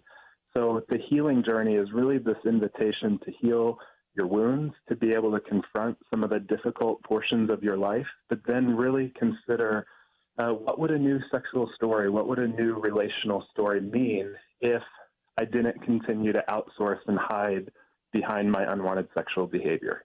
What would you say for those of our listeners that are in a position of leadership who say, this is something that maybe I'm dealing with, but even more so that I know people in my congregation are dealing with? Of course, this book is one resource. We also have a link to heartofmanjourney.com, which, as I understand, is kind of a journey for men and women to deal with this issue of unwanted sexual behavior. So what kind of resources would be available, especially to positions of leadership, people that are pastors, Bible fellowship leaders, Sunday school leaders, small group leaders, to take some of the material that you have in your book, but also put it together with some of those episodes in the video? Talk about what's available for those individuals. Yeah, so one of my great passions in life is to equip the church and small groups and accountability partners with the tools that they need to actually bring people into a place of transformation. So that Heart of Man journey is basically, the simplest language is that it's an online course that a lot of churches and small groups and accountability partners are using. And essentially what it does is that it shows you what's the connection between how your story is shaping your sexual life. And so one of the things that we found just in conversations around the country is people didn't feel equipped, that maybe they got some type of filtering report, but they really didn't know the journey that they needed to walk. And so this online course also has a self-assessment tied into it as well, and that self-assessment is also available on my personal website. But basically, it's rooted in the research that I did. So it's 160 questions that you will fill out your current unwanted sexual behavior, some of the core fantasies that are part of your life, and then a lot of aspects around your story. So both the family of origin, but also the present day difficulties that you're facing. And then you'll get an immediate feedback report that says, here's the unwanted sexual behavior, here are the core fantasies, and here are actually the key drivers to it. So what we found is that unwanted sexual behavior isn't random, and the journey to freedom and transformation isn't random either. And so this course, this assessment, is really designed to help people understand these are the areas of my life that I most need to transform and get into community with if I'm actually going to find this road to healing. Talk about what this would entail, because as I pick it up, it looks like about 18 different episodes taking place over a number of different months. As you said, people can sign up and put a group through that, individuals through that. What would that require for individuals to actually participate with you? Sure. It's a 5 to 6 month journey, and we have a closed Facebook group as well where a lot of people are sharing stories, insights from the journey. Basically, you will go through a theology of unwanted sexual behavior. You're going to address some of the key foundational stories of your life and childhood. We're going to go into that second part of my book that says, why do I stay? So this is really about understanding the things that keep your sexual brokenness in place. And then the third dimension of the course is really how do you begin to take care of and heal some of your personal story and wounds. The second is really how do you do relationships? And then the third is what's the role of community within this? So it's not a quick 6-week study.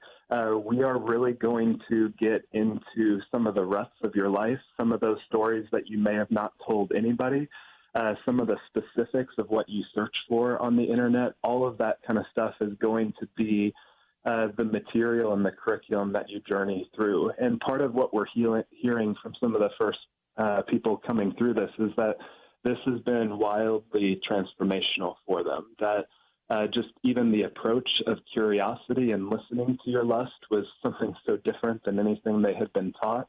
But really this invitation that they feel like they've discovered their story, and they realize that this God that we serve is not ashamed of us, but is really inviting us to consider how all this came to be, and really inviting us to co-author with God a new story that we never would have been able to imagine in the midst of our sexual brokenness. So that can be used in churches. Accountability partners are using it.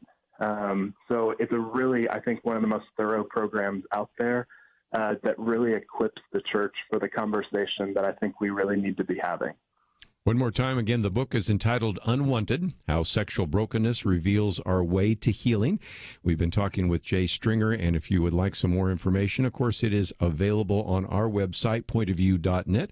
Follow some of the links, and if you can't find the book in your local bookstore, we've made it possible for you to get it either in paperback or Kindle. And this is an important issue that we've addressed on a number of occasions here. Of course, we hear about these various sexual scandals in the headlines. We've, of course, talked about this issue of pornography and sexual abuse many times here on Point of View. And this brings another angle, and I think some very significant help to the issue of sexual brokenness. So we wanted you to know about that today. Take the time to visit the website, pointofview.net. We have all sorts of articles that relate to a variety of different issues we address every single day here on Point of View, but especially some of the links to this book, Unwanted by Jay Stringer. Need to take a break, but again, I hope that you'll take the time to visit our website, pointofview.net. We'll be right back.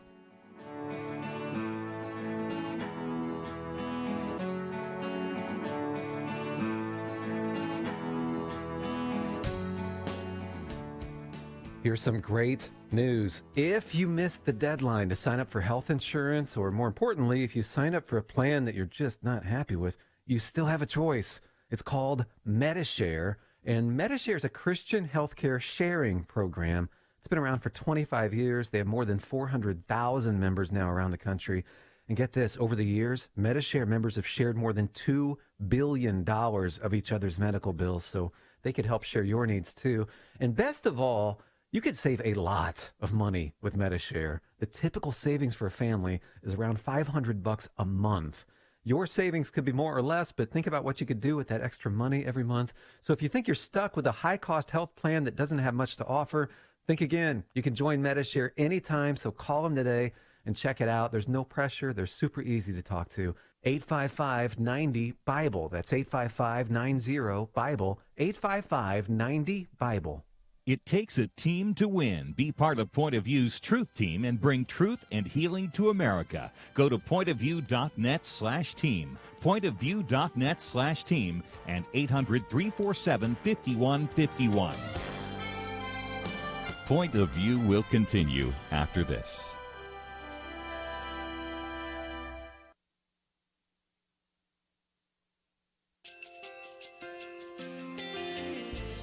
I just want to thank you so much for all the wonderful programming you have.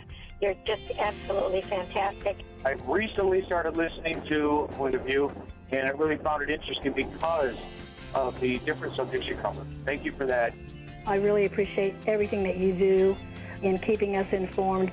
Thank you, Kerby, for everything that you have been doing. I appreciate all the work that you're doing, advocating for the Word of God. Thank you so much. Point of View, I think, is absolutely necessary because it's a Christian perspective, a biblical worldview perspective, and receive very current, up-to-date information about what is really going on, week to week in our culture, which is changing so rapidly, and yet it's morally sliding backwards. Yeah, I'm just, first of all, I thank you guys. Y'all's program is wonderful, and enjoy it every day. I learn so much every time I listen to it. Point of View Radio Talk Show.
Hi, this is Kerby Anderson. You know, each day we take on the tough issues and provide a biblical perspective to them. The topics we cover are wide-ranging.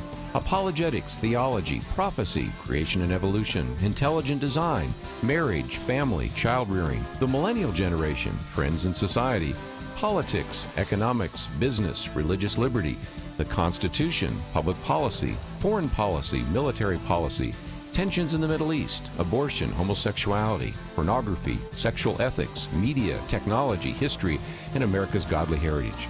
We talk about anything that affects your faith, your family, or your freedom. So don't go anywhere, because Point of View continues right now.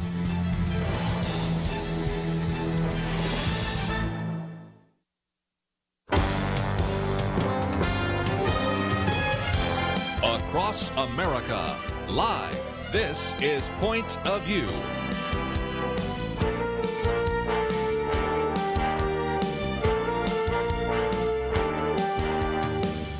And now, Kerby Anderson.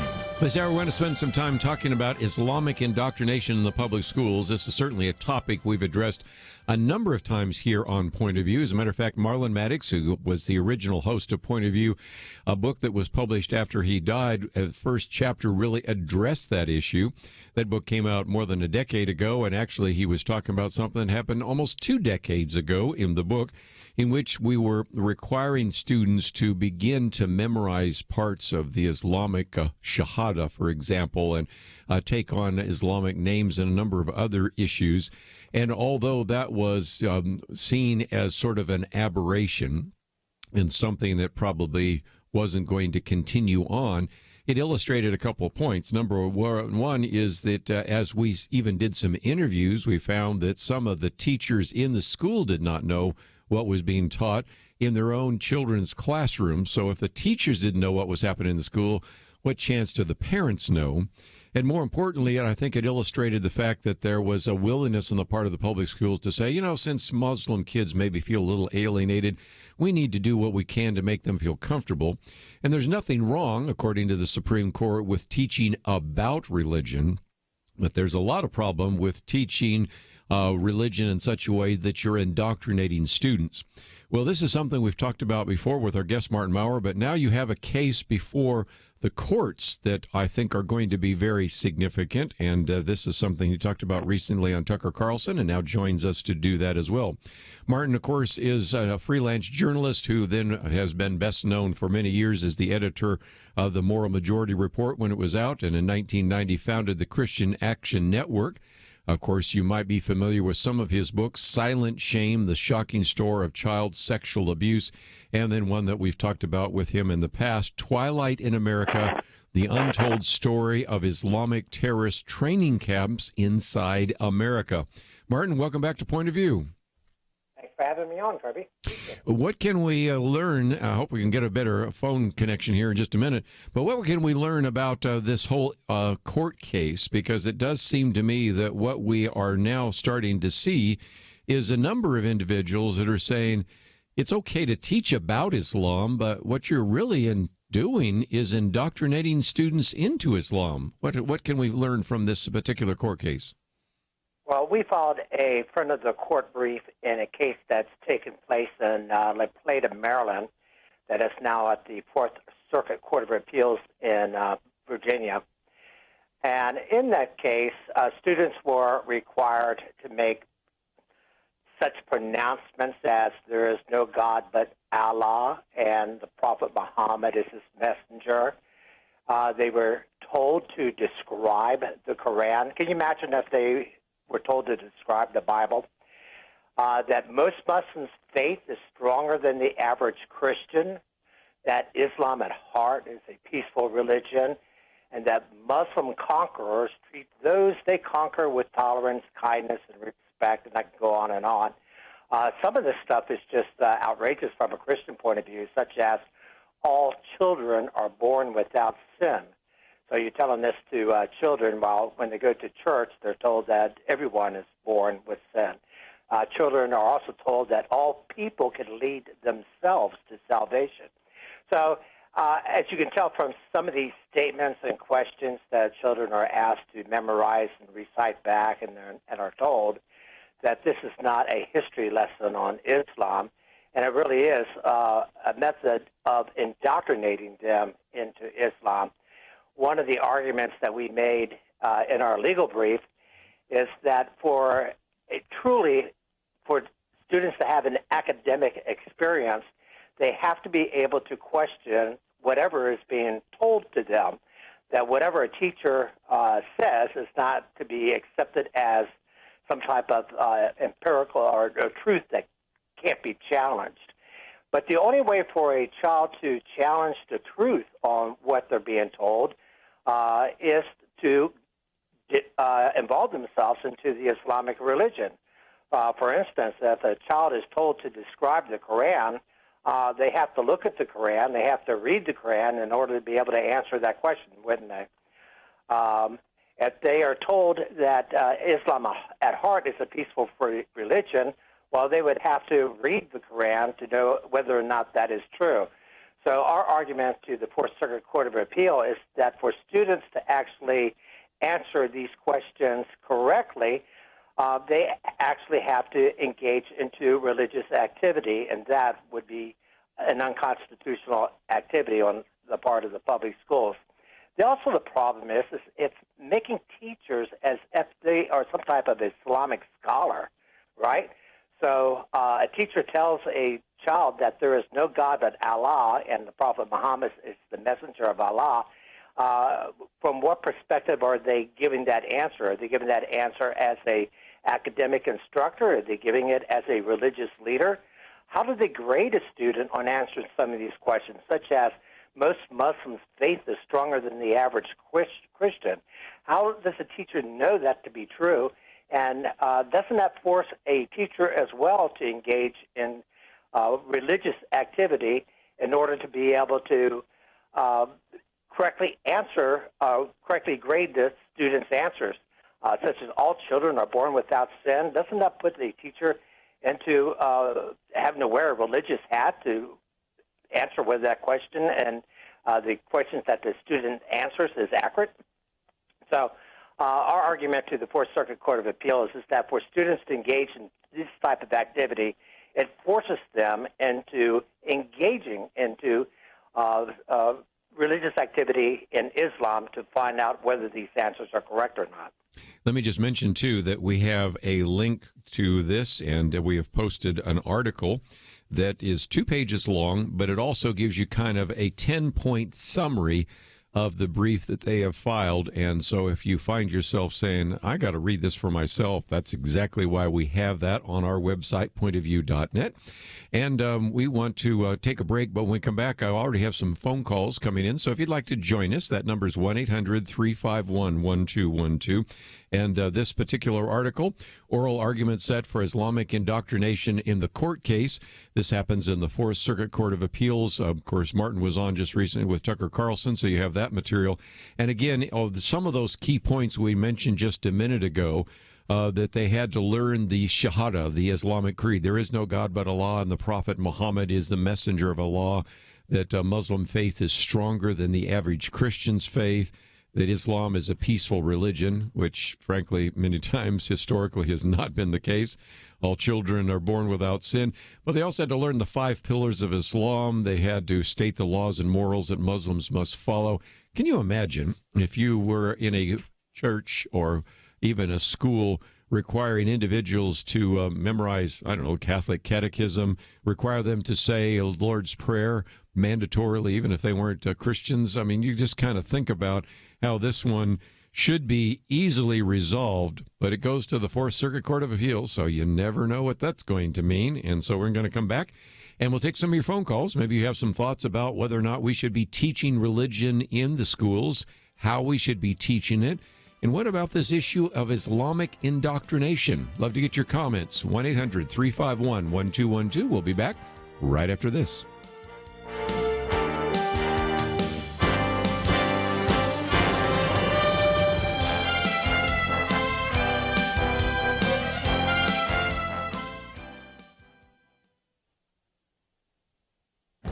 This is Viewpoints with Kerby Anderson. Immigration will still be a big issue this year. That is why we need to be asking good questions, especially of our elected representatives. Michael Brown, in a recent column, asked 4 good questions that we might want to ask of those who are supposed to be trying to fix our immigration system. He admits that he is not an expert and has no agenda. He is genuinely asking these questions. He asks that if illegal immigrants are flooding our country, what's so controversial about building a border wall? I think this is a reasonable question. You can't seriously say that it costs too much when the federal budget this year will exceed $4.1 trillion. You can't say a wall or a steel fence won't work when we have many examples of them working in other countries, even in this country. Second, since when has anyone been able to force us to take in immigrants? He wonders why the way we treat those in a migrant caravan has now become a test of our national identity. We have a long track record of compassionate treatment of refugees. In fact, it reminds us the United States has a larger immigrant population than any other country. He also wonders what's so controversial about wanting to preserve our national identity. People come to America for a reason. If we cease to be America, there's no reason for people to come here. All we have to do is look at the growing Muslim influence in European countries to see how a country's culture can radically change. And finally, he wants to know why we can't make a path for citizenship with penalties for those who came in illegally years ago who have been working jobs, obeying laws, and contributing to the good of society. These are the kinds of questions we need to be asking our elected representatives. They deserve a thoughtful response. I'm Kerby Anderson, and that's my point of view. Take Kerby and the Point of View team with you on the go with the Point of View app. Search for Point of View Radio at the Apple or Google Play stores.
You're listening to Point of View, your listener-supported source for truth. Martin Mawyer with us as we are talking about Islamic indoctrination in the public schools.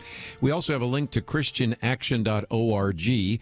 And a little bit later, I also want to ask Martin about these Muslim community patrol cars that look like they're official police cars and some of the reaction to that as well. And you can go to their website to find that. Of course, we also have posted this article on oral argument set for Islamic indoctrination.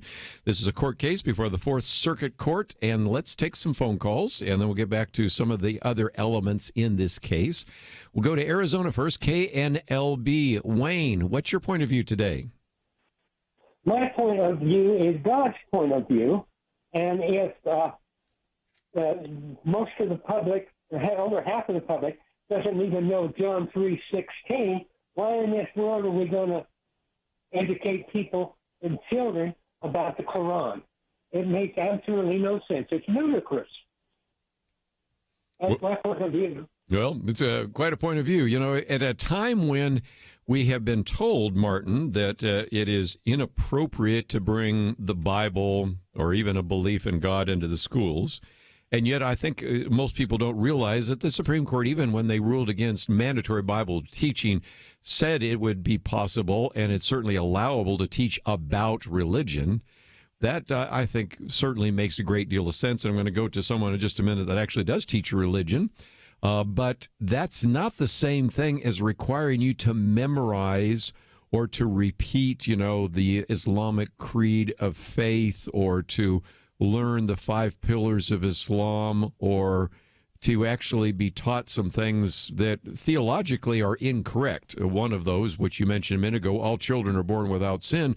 But another one that you mentioned in your brief, if I understand it, is the idea that Muslims and Christians worship the same God or worship one God. Well, no, that's first of all, Muslims don't agree with that, and Christians who believe in the Trinity don't agree with that. So there's obviously quite a bit that's not only being taught, but it's incorrectly being taught as well. Is that fair? Well, and that's just one of the many different type of Islamic indoctrination programs that are occurring in the public schools, right? So you have the one that was funded by the Department of Education called Access Islam. Yes. That has children learn how to pray as a Muslim. Now, why does a child need to learn how to pray as a Muslim, but nothing is offered about how to pray as a Jew or how to pray as a Christian? So most of this material, in fact, just about every case we've come across, I'd be hard-pressed to even find one, is all one-sided. It all focuses on what Islam is about and nothing about any other religion that's out there. So there are just so many numerous cases out there that are, I think, would be frustrating for parents to find out, such as in Seminole County, where students were assigned to make a Muslim prayer rug, or in Wesley, Massachusetts, where children were taken to a mosque and they were told that you have to believe in Allah and that Allah is the one God, or in Pine Brush, New York, where students had to hear the Pledge of Allegiance in Arabic, or in Manhattan Beach, California, where children were told that all people must submit to Allah. So this isn't education. This is making religious doctrinal statements. And I've just challenged anyone in the education field to explain how this could be termed as academic lessons to students when typically they are presented in history classes or world geography classes. Now, if the school wants to have a particular class on religion that focuses on all the major religions and what they believe and what their particular Bible or holy book looks like, and ask children to describe it, that's fine. Now we're treating religion fairly, and children are getting a broad spectrum of what different religions believe. But that's not what's happening in these cases that we come across. This is all very one-sided and even demeaning to Christians. So when children are taught that most Muslims have a stronger faith than the average Christian, they actually put down Christianity. And this is really beginning to, I think, at least upset me greatly. You have Philadelphia, you have New York City that are now including Muslim holidays in their school calendars by name of a Muslim holiday. But anything Christian is now called, spring recess or winter recess. They can't even say Christmas. They can't say Easter. Can't say they that. They can actually use Muslim names for holidays and completely throw out Christian holidays. And there have been instances where Christian holidays have been thrown out. In St. Paul, Minnesota, they threw out Thanksgiving, they threw out Christmas, and they threw out Valentine's Day because it offended their Muslim students there. So why is Christianity the one that has to take the brunt of everything, either by being ignored, or if they do bring it up, it's basically in a very negative light? Well, let's take some more phone calls. Let's head up to Maine, KSEW. Ken, I believe you actually teach social studies, so educate us if you might. Do we have Ken there? Ken, are you there? Well, maybe he had to go back and teach class, so we'll get to that in just a minute. And that I thought was going to be helpful because he actually teaches religion. And that kind of is back to your point you were making just a minute ago. We don't have a problem with the idea of teaching about some kind of religious ideas, but when we're actually finding ourselves being told that one religion is superior to another, that, of course, is great for a theological class or a seminary class. It's not appropriate for the public schools. And kind of give us an update, because I believe the oral arguments were heard on this case. So where do we go next on this case? And then in the other cases where you've been following these that haven't resulted in a court case, you've got many examples. But what is the prospect for this case or any others around the country? Well, this case is on appeal from a lower court that ruled that the La Plata, Maryland school program was constitutional. in which a judge ruled that it was purely academic, which is pretty bizarre, right? Because you have students that are reciting the Islamic creed and being told to describe the Quran, yet somehow this is purely academic. I don't know what purely religious would be to that judge, but it is now on appeal at the Fourth Circuit. Oral arguments were held on December 11th, and now it's just a matter of waiting till the judges decide to issue a ruling. And according to my attorney, that's impossible to predict when that ruling will come out. So we're just going to have to sit back and just twiddle our thumbs and wait to see how that case ends up. But there's another problem coming up. If I can have a moment here. Sure. That I want to bring attention to people, because I want families out there to be on the alert of a program called World Hijab Day that is being celebrated in a growing number of public schools each and every year. And this is where students are asked to put on the hijab, a Muslim headscarf, during classroom hours. And if people go to our website, they can. We have a newsletter that people can look at. You can actually download it and distribute it, and they can see actual photos of what takes place during World Hijab Day in the public schools. Now, the organizers of the event say, as usual, this is to introduce students to diversity of different religions, and it's a good thing for them to go into the public schools and have students put on a headscarf so they know what it feels like to be a Muslim woman walking around with a Muslim garb in public. But they also admit that this is an act of dawah, and that's a term I'm sure few people are familiar with, but dawah in Islam is the presentation of Islam to a non-believer to get them to convert to Islam. But even more shocking than that, on the World Hijab Day Facebook page, they have this post up there, and it says, "We rule the world, don't we?" And nobody sees that. Why? Because we see everyone and no one sees us. So they admit on their Facebook page that the whole point of World Hijab Day is to show that Islam rules the world. So now students are merely puppets in this game that these Islamic organizers are playing with other people's kids. By getting them to wear the hijab for the day, it's for the purpose of showing that Islam rules the world. And no public school would ever allow something to come into the classroom that was called World Cross Day or World Bible Day. And you wouldn't have schools opening up classroom hours for a student to know what it feels to walk around with a nun's habit on all day, right? Nope. So let's take a break, then we'll come back and get into a little bit more of those issues because we have one of those mandatory breaks. I think we now have some other calls here. We'll get to those as well. And I do want to talk about the Muslim community patrol cars. All that coming up right after this. Here's some great news. If you missed the deadline to sign up for health insurance, or more importantly, if you sign up for a plan that you're just not happy with, you still have a choice. It's called MediShare, and MediShare is a Christian healthcare sharing program. It's been around for 25 years. They have more than 400,000 members now around the country. And get this, over the years, MediShare members have shared more than $2 billion of each other's medical bills, so they could help share your needs too.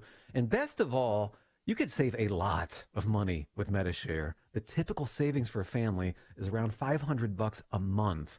Your savings could be more or less, but think about what you could do with that extra money every month. So if you think you're stuck with a high-cost health plan that doesn't have much to offer, think again. You can join MediShare anytime, so call them today and check it out. There's no pressure. They're super easy to talk to. 855-90-BIBLE. That's 855-90-BIBLE. 855-90-BIBLE. It takes a team to win. Be part of Point of View's Truth Team and bring truth and healing to America. Go to pointofview.net/team, pointofview.net/team, and 800-347-5151. Point of View will continue after this.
for listening to Point of View.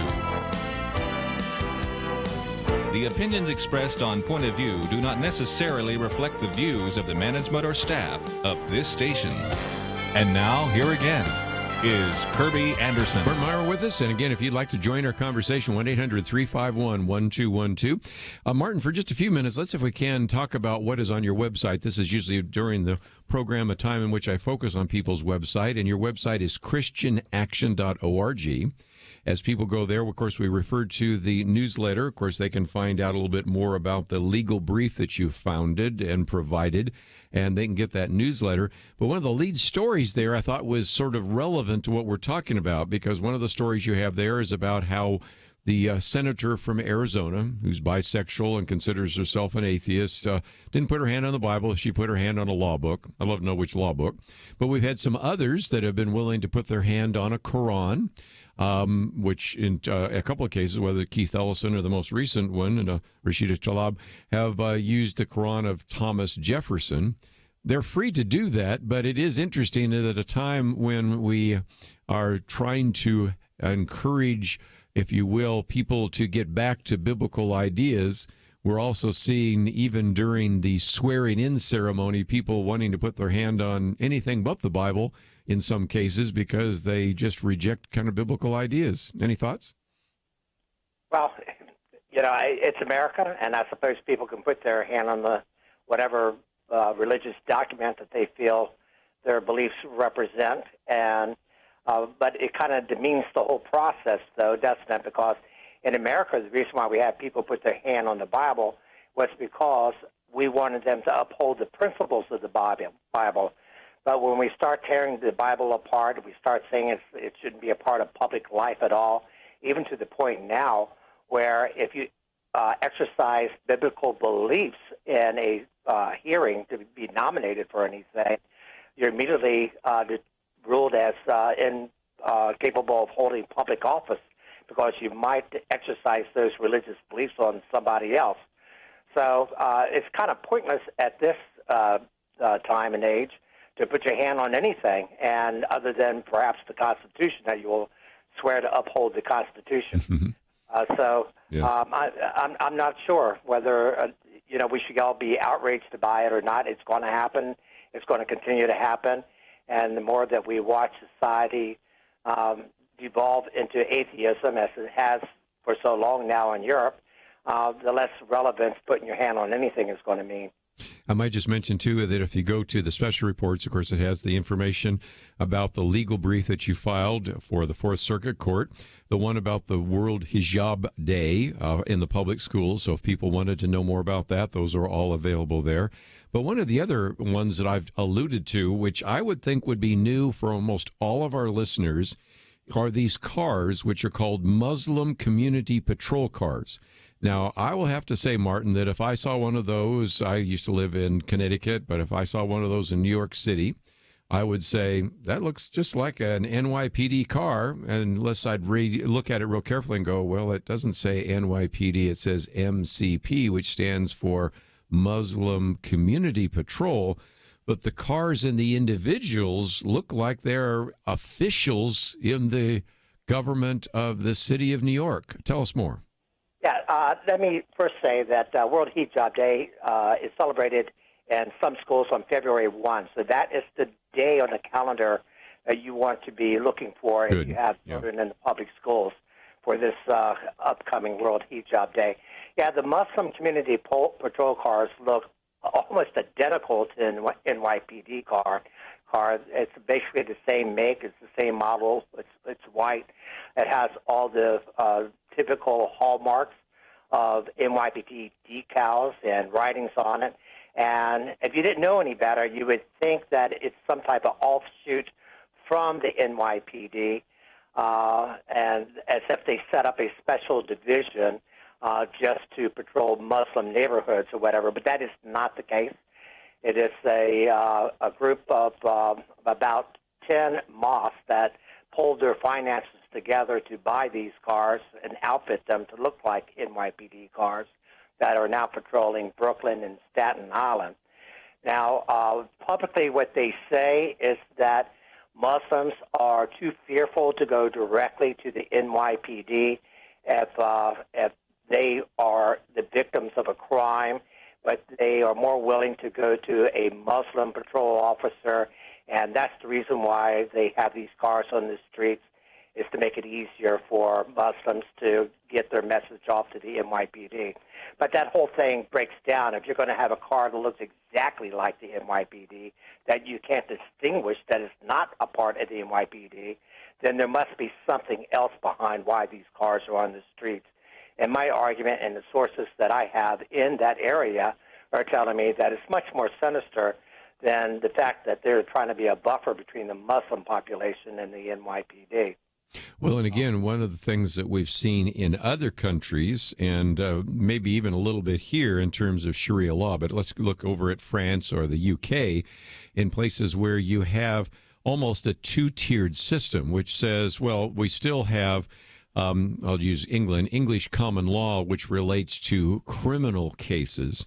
But at least in some of these civil cases will allow you as Muslims to have kind of a separate kind of legal resolution. And I'm all for trying to find a resolution outside the courts. I know that sometimes Christians will say we'll have a mediation rather than sue each other in court. But I'm talking about something now that's getting a little closer to implementing Sharia law, even in countries that are not Muslim countries. So you do have to pay a little attention to those attempts to begin to supplant the legal structure, the law enforcement structure in a particular area, or even eventually, as you have in France, have some of these sort of no-go zones where Muslims pretty much control it and any outsider is supposed to stay out of there. So I don't want to overplay it, but I think it shows you the kind of steps that could be taken by which you do have that two-tiered kind of society that we have a lot of times over in Europe right now. Sure, and just to be a little bit clear on this, England does have Sharia courts. They have about 80, maybe more now, but the 80 that I checked. But those Sharia courts are still required to abide by the laws of England. In other words, if they find someone drunk on the street, they can't take them out and whip them as they can in the Quran, because the laws of England do not allow that. But it's supposed to be, as you mentioned earlier, a way of mediating, and mostly they mediate over custody battles for children and divorce and marriages and that sort of thing. However, England has had its own share of what's called Sharia patrols. Now, that's a different story. Sharia patrol units go out in England, and they start to enforce Sharia law, not only on the Muslim population, but on the non-Muslim population. If people go to our website and read the article I have posted up there called Muslim Community Patrol Cars Sparks Backlash, they will see how the Sharia patrol units have operated in England. They can actually watch a YouTube clip of them operating in London. So these patrol cars that are in New York City right now probably are not there for the stated purpose they're given the news media, to be a buffer between the Muslim community and NYPD. They're setting the stage to become Sharia patrol officers, and that is to make sure that Muslims in those areas abide by Sharia law. That is, no alcohol, no smoking, no displays of homosexuality, no public kissing, and also to make sure that non-Muslims conform to Sharia law in those areas when they walk down the streets. That is what I think is the ultimate, and going to be the ultimate purpose behind these cars, because the person that is ultimately in charge of these cars is Siraj Wahhaj, and he is a very radical Islamist. He's well known in the Islamic communities for his very fundamentalist stance. The 10 mosques actually had to get his permission before they could get the funding to put these patrol cars on the street. I mean, I know that Siraj Wahhaj is a person who goes out there and wants to enforce Sharia law on other people. So I think this is kind of dangerous for Brooklyn and for Staten Island. But also I think people need to understand the broader picture of these cars. In the Islamic no-go zone areas that you mentioned in Europe, one of the ways to make them no-go zones is to chase the police in those areas out of their communities. Right. And in order to do that, you have to have your own patrol units. So we heard of a lot of riots that happen in Europe, and a lot of those riots happen there because they want to bring the police in so they can belt the police with anything falling from buildings to setting up barricades to wielding bars at them to attacking them just to show the police they do not belong in that area. So we have a car up there, cars up in New York City look exactly like NYPD cars.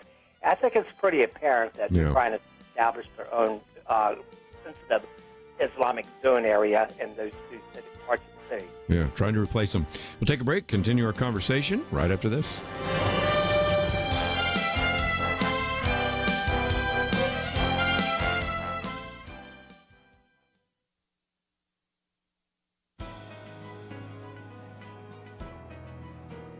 Welcome to the First Liberty Briefing. I'm Jeremy Dice. Drug testing of employees is always a source of frustration. Nonetheless, it is essential to safety in the workplace. But does drug testing ever threaten an employee's religious liberty? J.B. Hunt Transport recently found itself facing that very question along with lawyers at the EEOC and the Sikh Coalition. Hunt Transport randomly tests its employees for drug use by using a hair sample. That works in most cases, but not for Sikh employees. Sikhism requires its followers to neither shave nor cut their hair. The simple act of plucking a hair from their head would cause Sikhs to violate their religious beliefs. Sikh applicants to the trucking company explained their predicament, but the company denied the request for an alternative drug testing option. Ultimately, they were not hired, and the employees sued, alleging religious discrimination. Wisely, the company agreed to settle the matter. Employers cannot make employment decisions based upon an employee's religion. Further, companies have a duty to accommodate an employee's religion so long as that can be done without undue hardship to the organization. In this case, refusing to hire someone because they would not cut their hair for a drug test is unreasonable when multiple alternative tests are at the company's disposal. Freedom, and especially religious freedom, demands that we do the hard work of balancing corporate safety against individual liberty. To learn how First Liberty is protecting religious liberty for all Americans, visit firstliberty.org. I'm Kelly Shackelford, President and Chief Counsel of First Liberty Institute. Let me ask you, what if America's best attorneys from the very top law firms got together to defend religious freedom in court? That's exactly what's happening at First Liberty. And the best news? We're winning over 90% of our legal actions. Come learn more at firstliberty.org. You'll be encouraged. That's firstliberty.org.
Now, back to Point of View, your listener-supported source for truth. Back with Martin Mawyer for just a few more minutes. And again, if you'd like to join us, 1-800-351-1212. If you're just joining us, I know some people tune in and out at different times. One of the things we've been talking about is this case that is before the Fourth Circuit Court of Appeals, and it has to do with the mandatory teaching of Islam, really the Islamic indoctrination. And one of the things I would really want to point you to is, again, this article that we have a link to, which outlines some of the questions being raised by Christian Action. For example, that children are required to learn the Islamic creed of faith, the Shahada, there is no God but Allah and Muhammad is his prophet, or that they have to describe the Quran, or that they actually have to declare that Islam is a peaceful religion, or that in some cases they're actually supposed to agree with theological error, for example, that children are born without sin, or, for example, that Christians and Muslims worship one God, the same God, and all sorts of things, or that they have to learn the 5 pillars of Islam, or how indeed Muslims are saved and how they are to achieve salvation, and on and on and on. There's just so many points there. And so, again, I encourage you to find this article, pass it on to others, and it's a case that we'll be watching. But, of course, this particular case, Martin, is just one of many, because as you've talked about, we have all sorts of other cases and other circumstances that we've documented over the years through the Department of Education, through local groups, through various curriculum that are, in many cases, not just teaching about religion, but really indoctrinating students into Islam, aren't they? Yeah, and I would encourage your listeners to go to our website and watch a YouTube video that we created. That's on the homepage. You just scroll down a little bit, you'll see it, where a father in Gerardstown, West Virginia, was shocked when his daughter brought home a classroom assignment to write out the Islamic creed of faith in calligraphy. And he looked at the material, and it was like 30 pages on Islam and 3 sheets on Christianity, and most of the stuff on Christianity was very dull and not very complimentary of Christianity. But on Islam, they delved into the life of Muhammad. They delved into what Islam believes and all the glorious things that public schools want to give credit to Islam for, such as if it wasn't for Islam, we wouldn't have math, we wouldn't have science, we wouldn't have the arts, we wouldn't have government, that everything that our country is founded on originally can be traced back to Islam being the spark for it. And he was quite upset about it and went to the school to complain. And basically, by the end of it, he actually had to move out of Gerardstown, West Virginia, to Tennessee because of the death threats that he received afterwards. So, most parents in this area never find out what their child is being taught in the public school until a child brings it home as a work assignment and parents accidentally discover it. So I believe that the teaching of Islam in the schools is probably a lot greater than what we could all imagine because it's just something that parents only become aware of by accident. Children, when they go to school, typically aren't going to argue with the teacher. So if the teacher says, sit down, here's a blank sheet of paper, and we're going to put up on the wall for you the Islamic creed of faith and calligraphy, and we want you to look at that, and we want you to copy what you see on the wall, most students are just going to go along with it because they've been taught to do what the teacher says, and the parents never know what's happening in this particular area. And I think the only way to protect ourselves is to make sure that parents who have school-age children are constantly asking their children what they are learning in the school regarding religion. Otherwise, students just basically have no idea that, hey, perhaps learning the Islamic creed of faith and making this poster, as they have in many cities, of the 5 pillars of Islam that we're going to display on the school hallway walls or in the school classroom is somehow something we're not supposed to be doing. Yes, and again, that video is about 2 minutes long. It's Pastor that is telling the story. And again, I encourage you to watch it as well. Let's take a few phone calls before we end the program here today on the Good News Network in South Carolina. Norma, thank you for joining us today. Yes. I was just thinking, when I was in the grammar school, I had the first grade teacher, not the first grade teacher, the 5th and 6th grade teacher wrote Bible verses on the board, and we recited them in our class, but that was the end of it. But they stuck with me until after I got saved and was left from the area where we was living in, and was in church, and a preacher called over a Bible verse for us to turn to in the Bible, and it was one of the verses that I remembered from that 5th grade teacher. And it wasn't pushed on us; it was just part of devotions every morning over the PA system. But when it comes to teaching different religions, I don't think that ought to be. I think the parents ought to decide if they want their child to sit in a class and learn different things. But they have classes for everything else, art and all this other stuff. I think they need to come to some conclusion or some way that they could have a class for different religions if the parents agree to it or want that for their child. Yeah, it could be like an elective or things like that. And, of course, it is in the public schools in college, so why can't it be that way in the public schools in grade school, middle school, or especially high school? So, and again, Norma's point's well taken. We should know what is happening in the classroom, but Martin, as I just mentioned a minute ago, when Marlon Maddox did his program years ago and then eventually became a first chapter in his book, we actually did an interview with one of the parents of the students who were being indoctrinated into Islam. And I love to use the example because the parent was a teacher in the same school. So you can begin to realize that here a teacher in the same school where her student was being indoctrinated into Islam did not know about it until later. So it is, I think, really important that you don't just say when your kids come home, well, how was school? Fine. Well, well, what'd you do today? Nothing. You need to say a little bit more because you'll find out, and I think we're all going to find out, that a lot more of this has been taking place without parental permission. So some really good material. I'm not going to be able to get to all the phone calls because I want to just one more time, Martin, for you to talk about what's available on your website. And if you would like to know more, we can certainly encourage you to go to the website pointofview.net or just go directly to christianaction.org. And in less than a minute, what else is on the website that people can find? Well, two things I really want to bring people's attention to, and that is go to our website and go to our store and look at our World Hijab Day newsletter. It's very inexpensive up there, but if you could help us with distributing that newsletter to get it into churches so parents are aware that this is going to happen in February and every February, I think we're ahead of the game here. We can actually shut this down in the public schools before it becomes an impossible task and we're greatly behind the eight ball, and then it becomes entrenched and almost impossible to get rid of. The second thing in our resource material is a documentary we produced called Islam in the Schools, A Quick Look. It's only, I think, about 25, 30 minutes long, but it will examine many of the Islamic indoctrination programs happening in the public schools.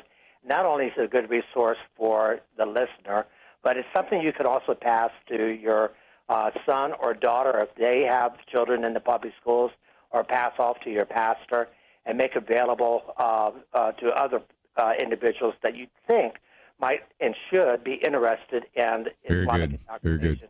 Martin, I appreciate you being with us, and we look forward to the next opportunity. That's all we have for today. Don't forget that tomorrow is our weekend edition.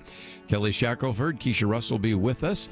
I want to thank Andrew and Steve for their help behind the scenes. Have a great day. We will see you back here, right here on Point of View.